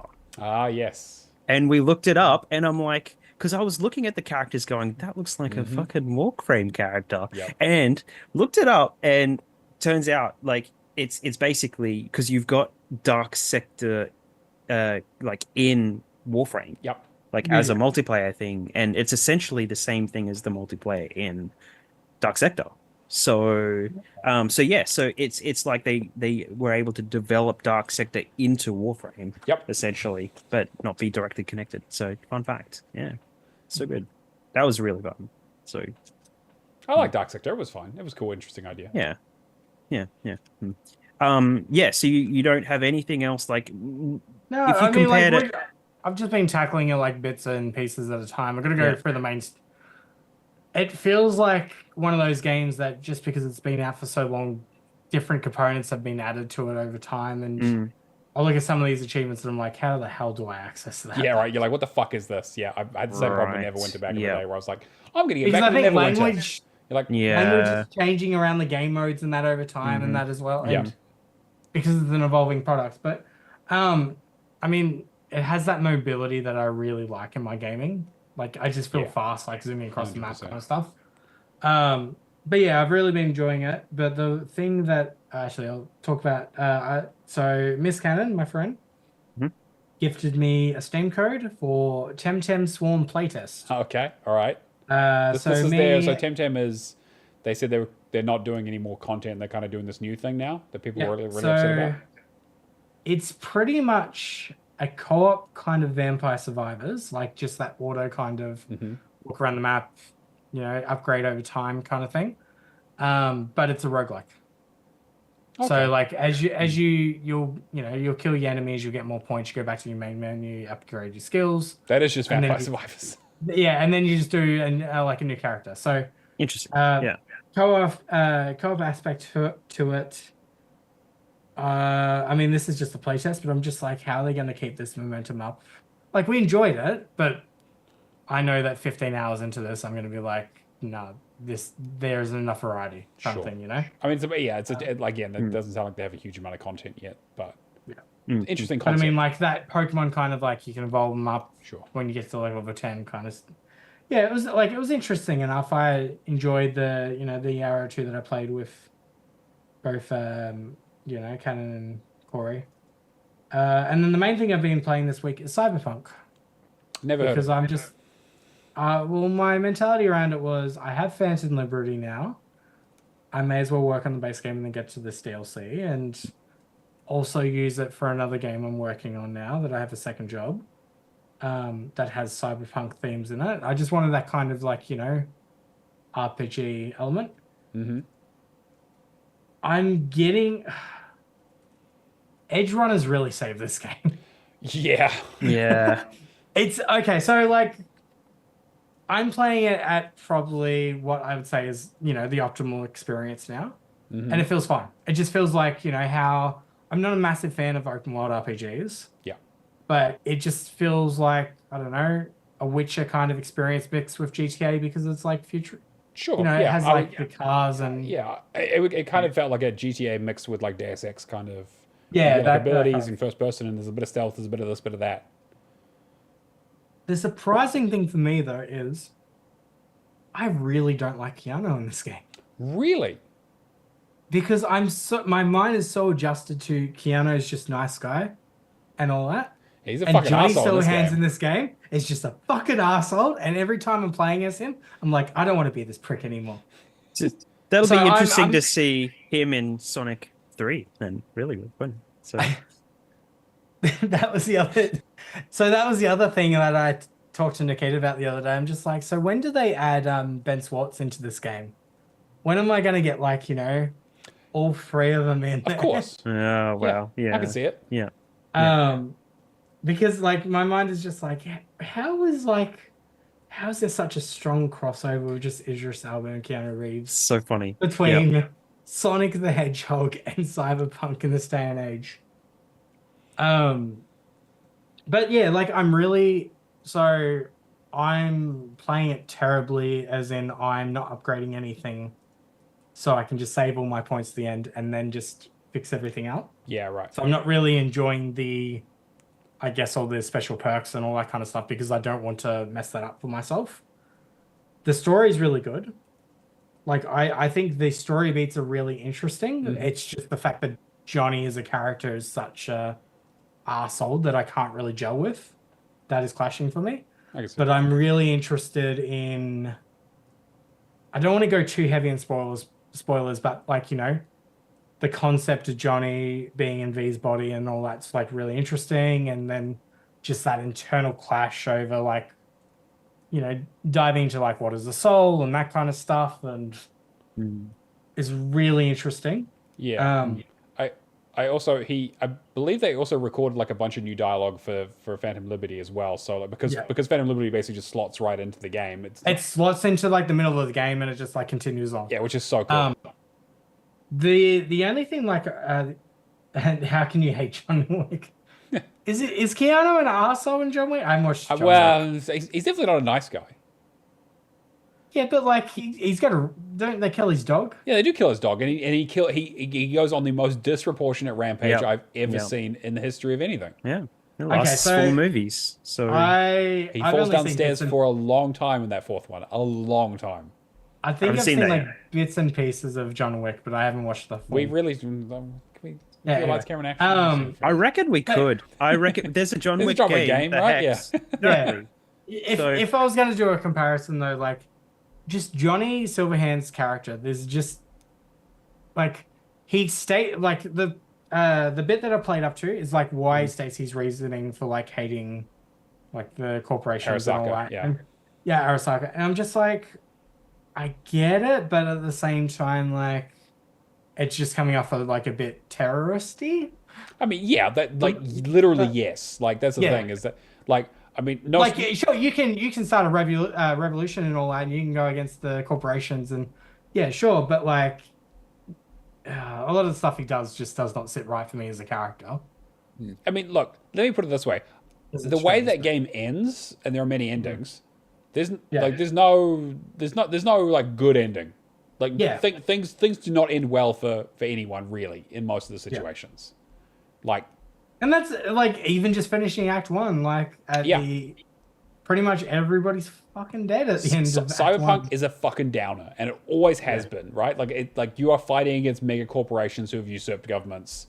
Yeah. Good fucking luck. I mean, hell, even Edge Runners wasn't a happy story by any means. Yeah. You know, like tonally, this game's great. My biggest issue with it is Okay, is my that other open world issue. bullshit.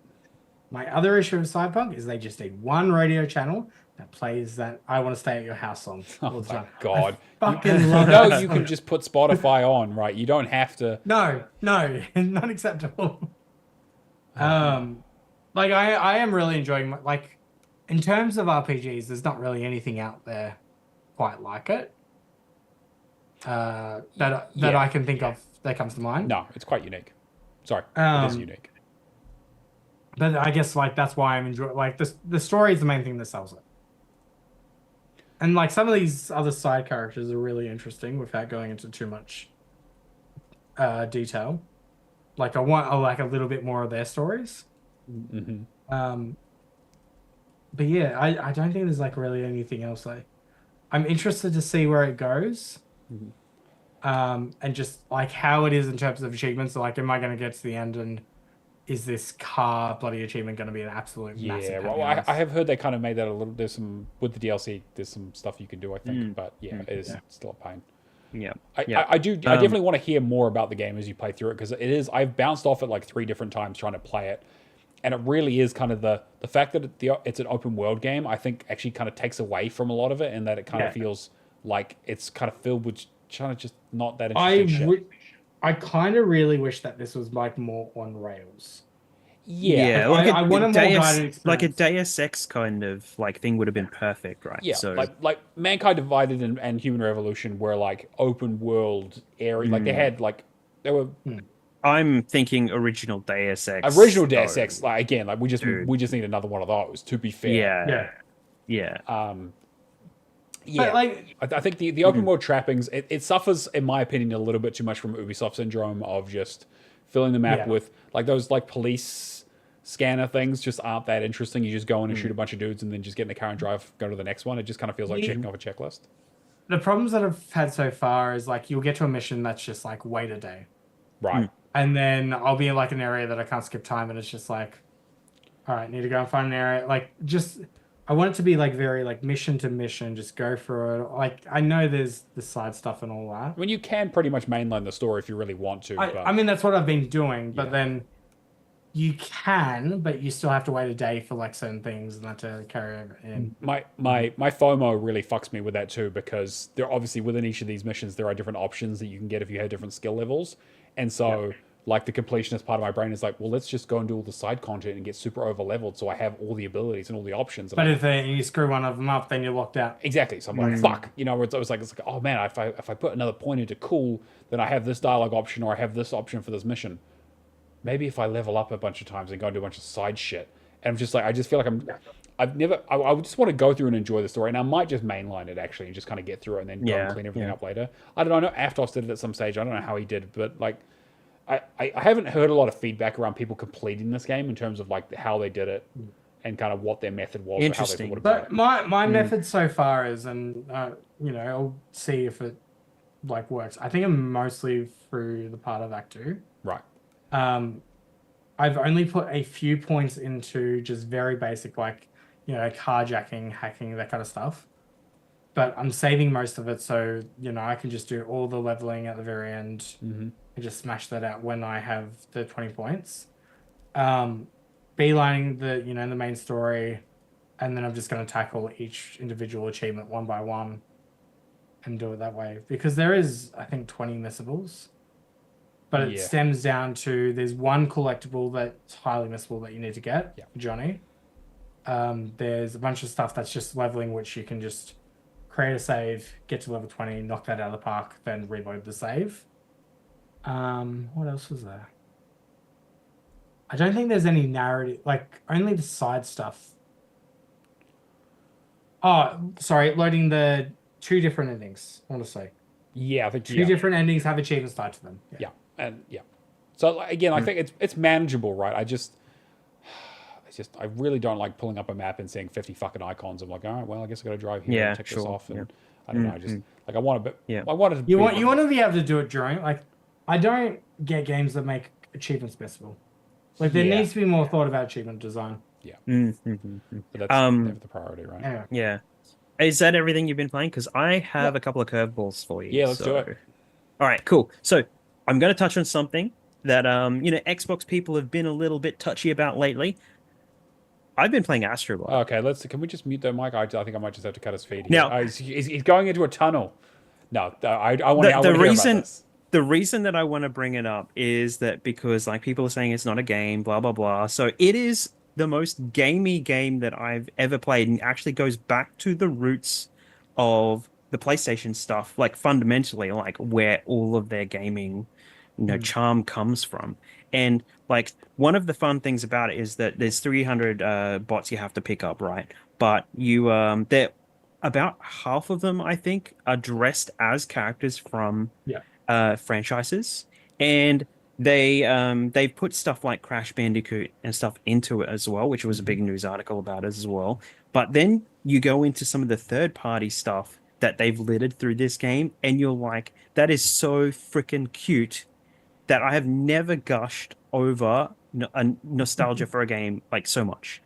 And it's like you're squinting at a character that's being, you'll have this machine that picks up a character and whisks it away, and you're like, oh, what is that character? What is that character? And then you see a tiny RPD on Oh the chest yeah, of it, yeah, right. and I'm Leon like, Kennedy, fuck. yeah. Yeah, so and you just see so many characters from so many different franchises, like stuff from Nier, all that kind of stuff, just everywhere. Persona, like heaps and heaps of stuff.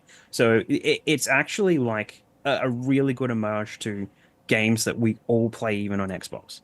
Can I just So say, I yeah. haven't played this game, but I've seen the Mm, idle animations that they have mhm, for say, like drawing yeah, like yeah, drawing the PlayStation symbols in the sand from Hmm. the yep, snow, pulling yep. out the Vita, pulling out the PS1.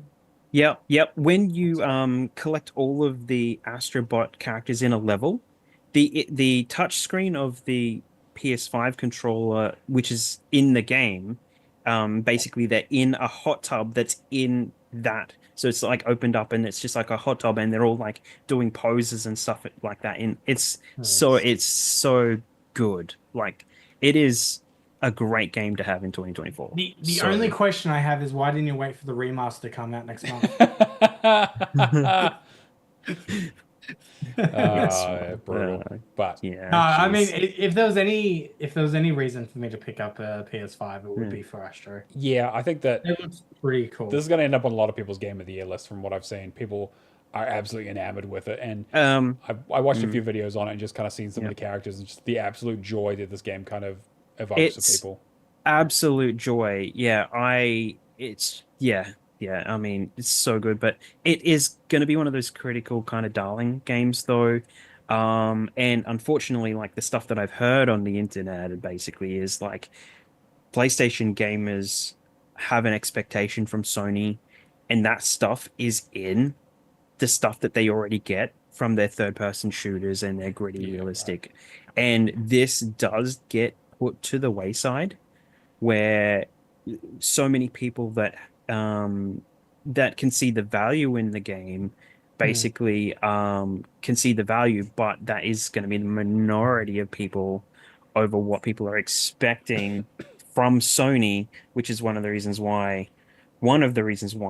everyone's saying this should have been free. It shouldn't have been Uh, something, it should be included with the console. Like Yeah. the demo was included with the console when the console came out, yeah, Astro's and then this Playroom, is yeah. the actual game, which I never bothered playing that a whole lot. I wasn't too interested in it, but this was basically a day one purchase for me, and I don't buy a lot of games like anymore. It's basically if a Final Fantasy comes out or if a Call of Duty comes out, which Yeah. I didn't even have to buy Call of Duty this year True. because Game Pass. But like You you yeah, you'll have to buy all the Square Enix titles that just get dropped out of nowhere. And yeah, Just to make sure they keep exactly. making them for Yeah, Xbox. yeah, totally. Yeah, On my um, yeah. five.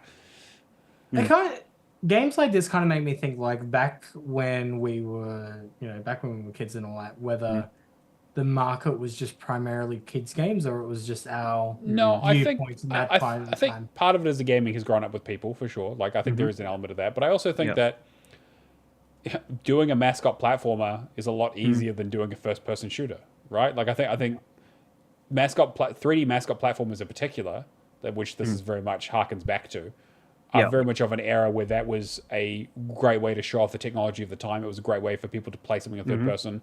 You had smash successes like Super Mario 64, right? And everyone Mm, was like, we need a game like that. And then you get your Crash yeah, Bandicoots, you get your Spyros, you get yeah. your Jack and Daxters, you get your Ratchet and Clanks, which are again are all in mm, this game as well. There's like I think that this harkens back to an era of like the mm, late PlayStation 1, early PlayStation 2 days of like this is how you show off graphics in a game. This is Mm, how you make a third person game.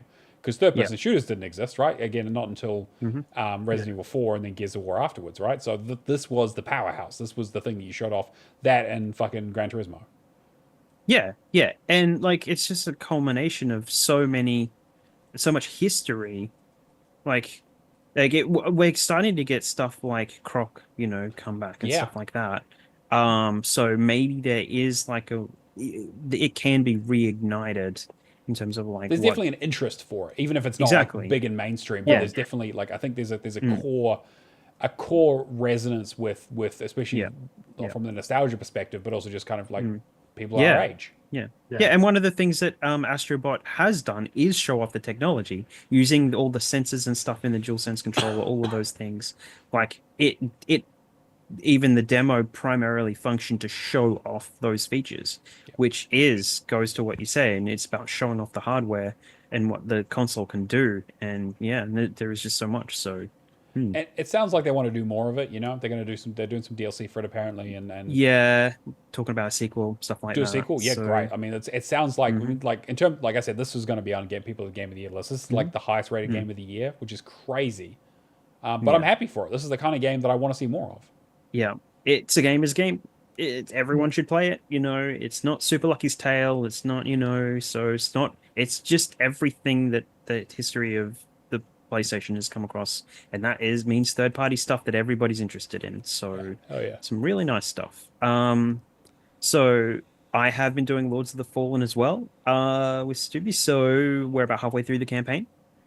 So I've died once on a boss, but um it's mostly because I do that thing where I'm like, I have to parry this. I have to find the perfect parry. And there was one time last night where I wasn't watching my health bar, Yeah. and that was kind of it. So, but yeah, so I like to go in and get the timing right. I mean, the last few bosses, I've just been like, I'm just gonna smash this thing and we'll move on and just try to get as much done today as we possibly can.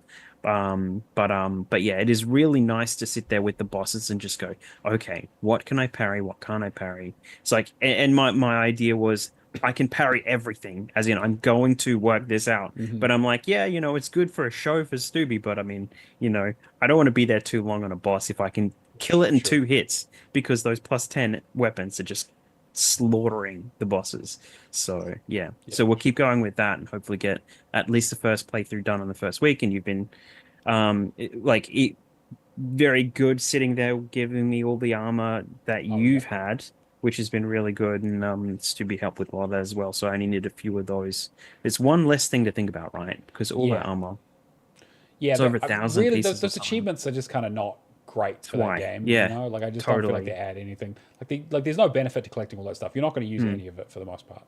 Yeah, You'll find a couple of exactly. sets that work for you in Yeah. terms of like weight and resistances, and then you just kind of cycle between them. Yeah, yeah, yeah. So ultimately I will find, I like my fisticuffs, so I'll find a good fist build in one of these playthroughs to just smash out the enemies in the second or third playthrough, whatever we work out. So trying to kind of get like a weapon style that I like, which is kind of that hands-on, close quarters stuff. Hmm. So I've played two more games. That one is questionable. I've started Path of Exile, The first one? the first Oh one. God. Oh, mate. The last I thought Final Fantasy I've never 14 was seen enough for it. you. What are you doing? So I haven't touched that for a little while, actually. So because I haven't had any time to sit there with a good chunk, but I mean, I really should do that a whole lot I knew more you because I playing keep thinking Diablo about was a it. bad idea. I knew you playing Diablo was a See, bad idea. the problem is that I justified it to myself by saying every single time they show off Path of Exile 2, I'm like, this looks great. This looks amazing. It looks like something that I'm going to want to play. And it's every single time it just looks great. And after the Jeff Keighley show a little while back, that last one, I put it in my reel on, Instagram, yeah, put it in there like it's in there as a game to look out for because it does look more in, I guess, more along the lines of Diablo 4 now. Like Hmm. it seems to be with so many systems in the first game, so closely tied to the mechanics and kind of that, like following the trends to be streamlined a little bit more with the second game. Yeah. So there are a lot of systems in the first game. I'm just trying to work through the story just to kind of get that done because that's kind of where I'm at, and just see what the game's like before going into the second game because I don't want to go into the second game with an expectation of it being what it is modernized without kind of knowing where it came from. Sure. Yeah. So because I have that comparative appreciation where I'd like to know the history of the game and its systems to move on, basically. Yeah, and see what's different So, because I like that interpretation kind of thing across the games. So does anyone have any questions about Path of Exile? I mean, are we ever going to see Why you the fuck did again? you done it? Well, actually, maybe. Yeah, I don't know. So the classes and the subclasses are kind of funny because you start with I think 6 classes, and as you progress through the story, you unlock more like actual classes, I believe. Oh, But okay. then you have the subclasses of the class you're playing as. So, and I chose like a shadow stealth kind of class. I can't even remember what it's called. It's just they're just giving them weird names. But then in that their subclasses, once you level up high enough, you've got the assassin and things like that, and then you've got the meta builds that people have made of those classes Right. towards the end game. So. But a lot of the people that do stuff for Diablo 4 also make videos for Path of Exile, which is really, really handy. So because you become familiar with a couple of people and the way that they do things. So yeah, we'll see with that.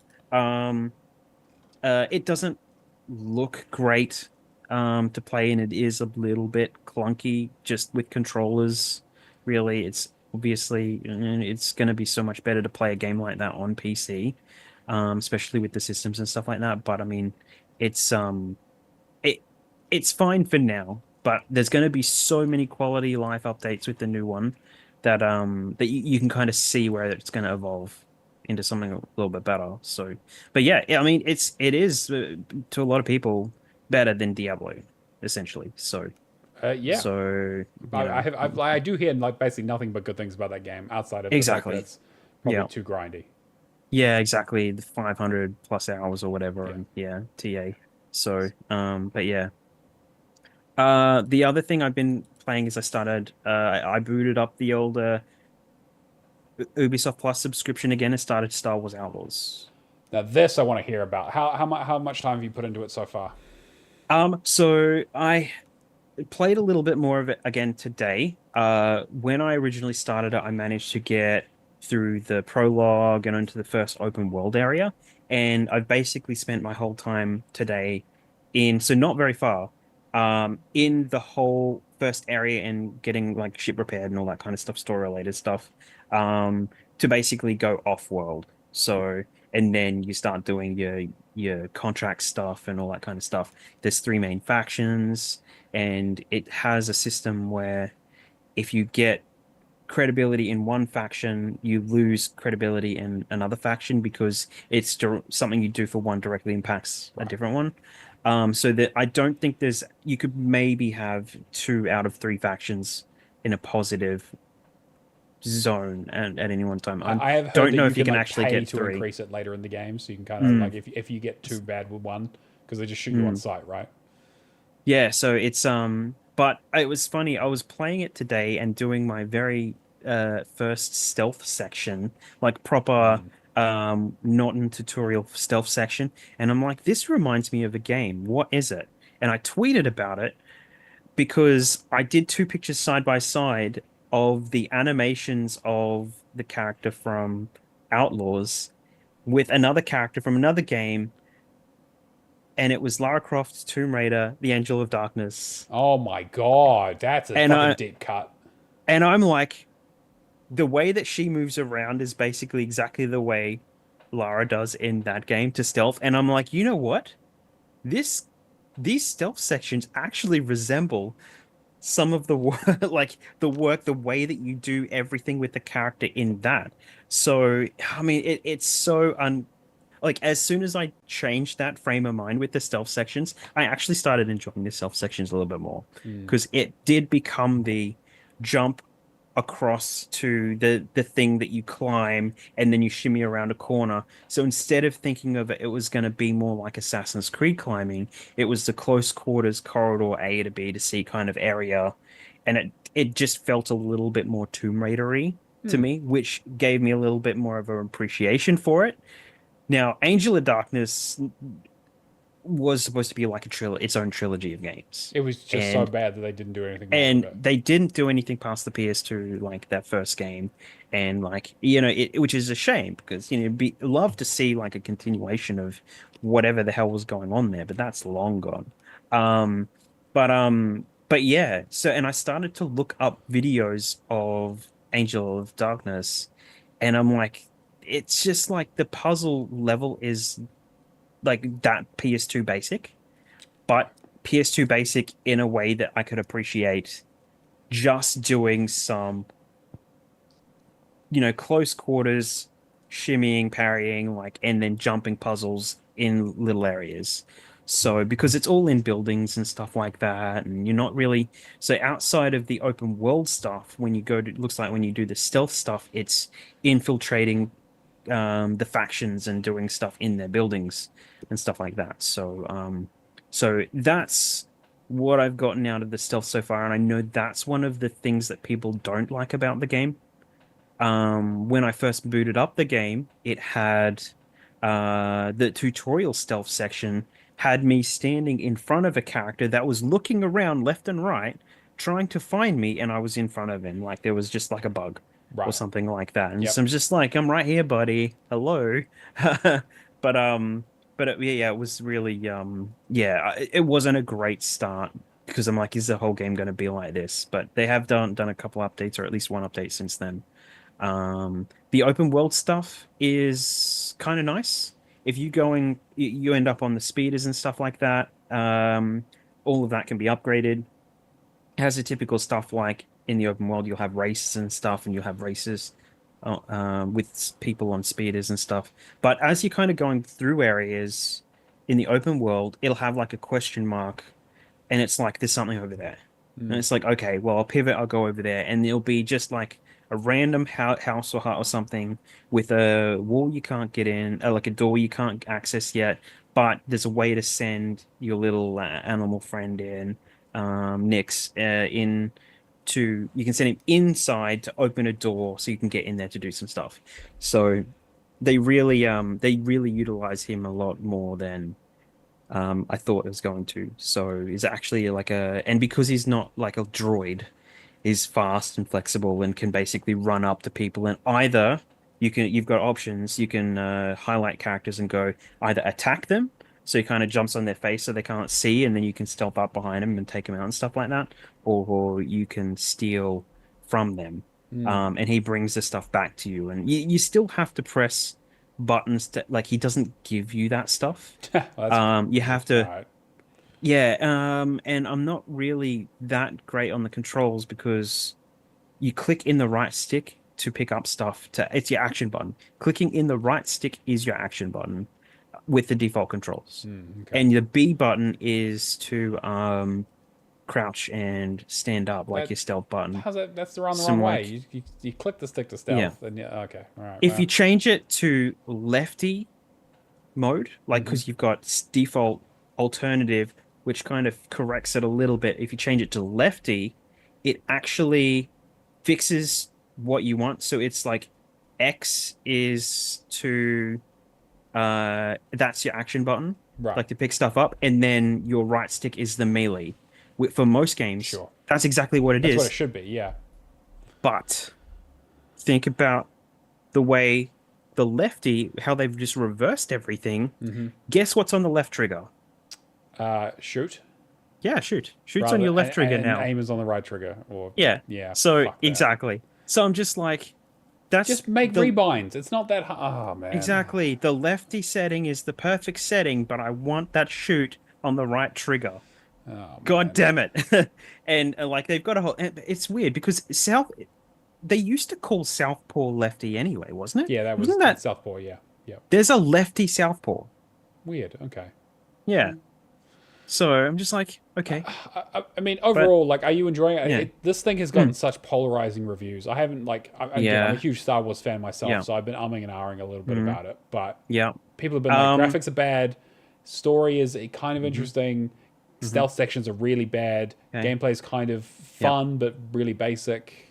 So coming from a perspective that is not a huge Star Wars nerd, just knows bare bone basics, Star Wars, this is this is it, this is a speeder, that's Jabba the Hutt, whatever, and seen all the movies and all that kind of normal stuff. Um, I can appreciate it as a game Sure. and not as Star Wars content, which now that I've settled into it, I actually am enjoying it today.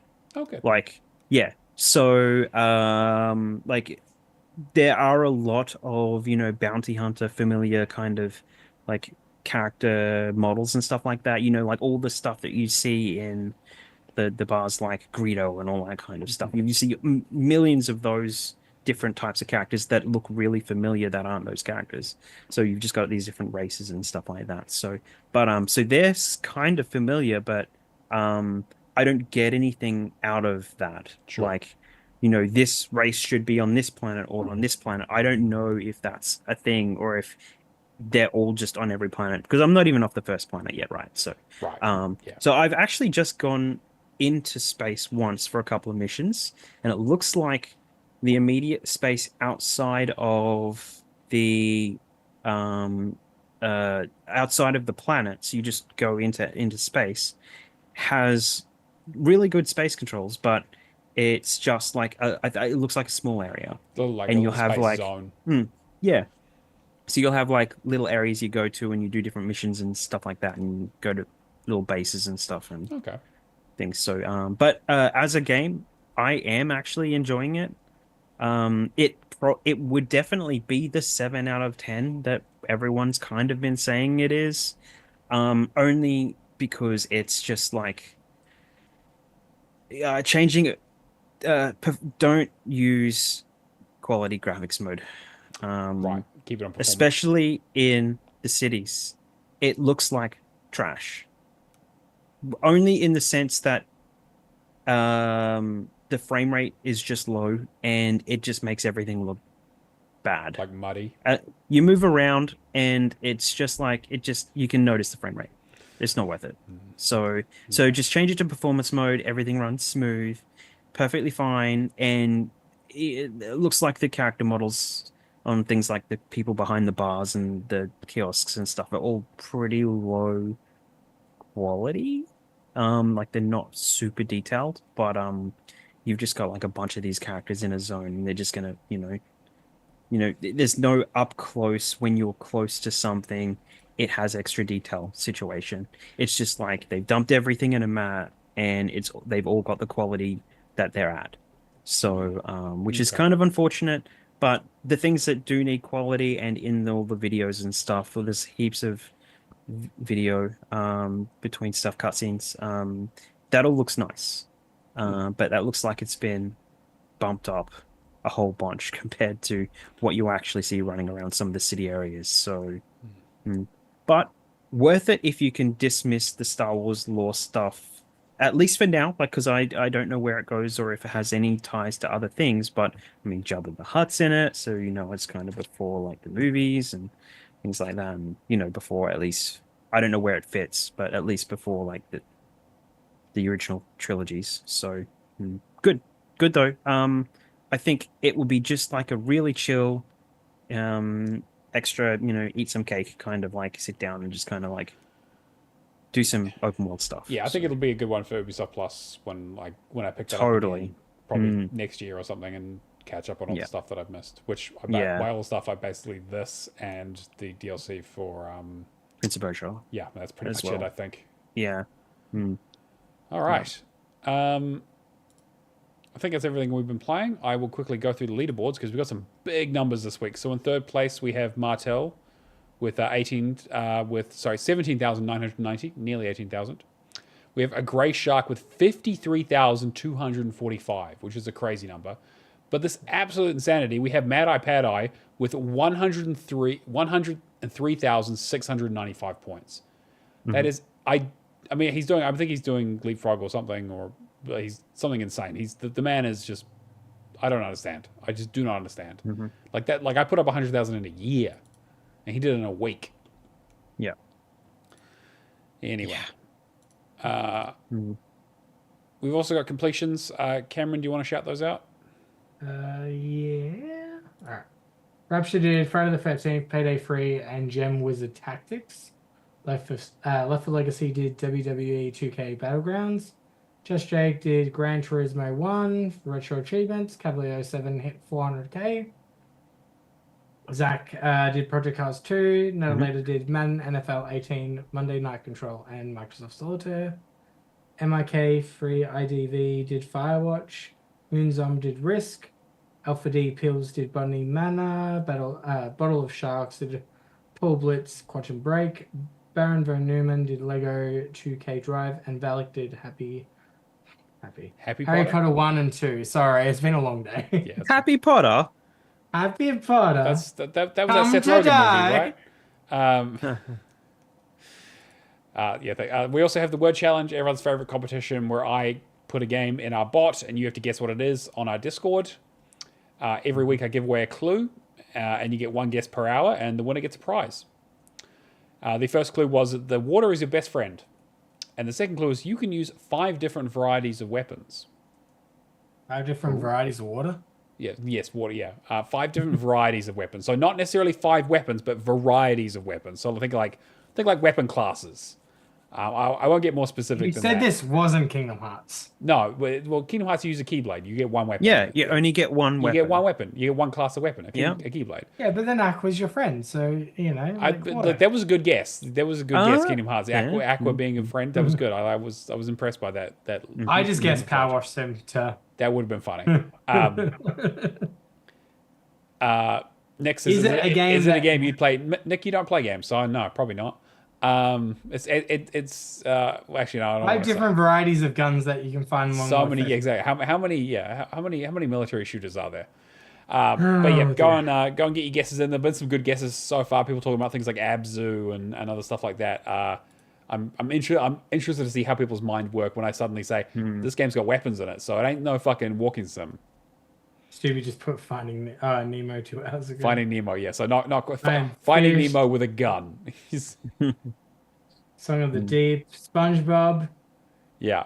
SpongeBob So you get in there and start thinking about games that have water and weapons. Ooh. All right. We also have a Patreon, patreon.com/HallOfGamers. Keo, have you got that list up? The Patreon stuff. Sorry. Yeah. So we have Lee Howard, Mikhail KV, Natolinator, Mad Lefty 2097, Admiral Awesome, Happy Moogles, Kung Fu Skills, Hack and Pawn, Cavaliers 07, Old Mate Clown, Mark B, McLovin Legend, Massage, Left for Legacy, and McNulty. All right. Amazing. Thank you so much, guys.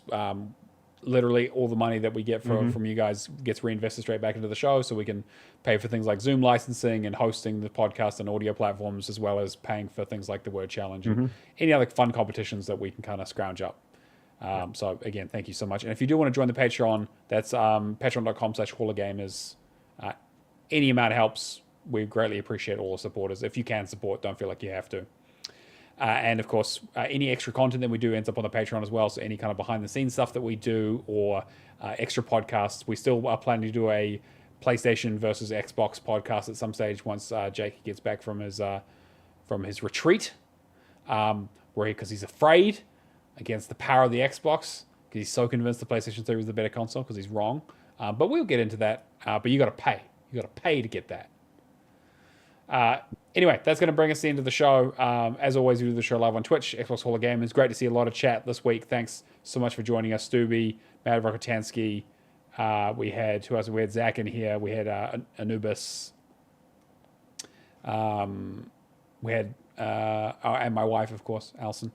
So thank you all for joining us. And if you want to catch the video versions, I put them up on YouTube on Tuesdays, New Zealand time. Otherwise, audio will be out at the same time as well. I schedule it all. And Char usually does a wonderful thumbnail for us. So once I come up with a good title, we can try and pull some art. And that's going to bring us to the end of episode 141. Cameron, anything you want to shill? Party Animals just got another title up there. Yep. I very much intentionally did not play that game because I knew it would never end. Thank you. God damn it. Yep. See, that's why we did this You can monthly find thing. me playing Party Animals to try and get my DLC knocked out. Nice. It's for us. It's for us. Exactly. They knew what theme we were doing for this next 2 months. Where's Adrian? Hey, these days? Kier, what about you? As always, I'm posting stuff on YouTube at HDF Gaming on YouTube, and so that's How to Fix Gaming. So that's how you find it. So at How to Fix Gaming. But basically, I'm posting stuff there and on Instagram. Instagram gets all the short videos, and then I also post those short videos over on YouTube as well. But you can catch me streaming when I stream. It's too busy like to do anything like that. But I'm here live at home on Twitch. Yeah. So and that would be That's me. That's me. Sweet. And I'm Neomaster on everything, True Achievements, Xbox, and Discord if you want to talk to me for whatever weird fucking reason. Thank you for joining us. Thank you to our wonderful community. We will catch you guys next week. See you later. Bye, everyone. Peace out.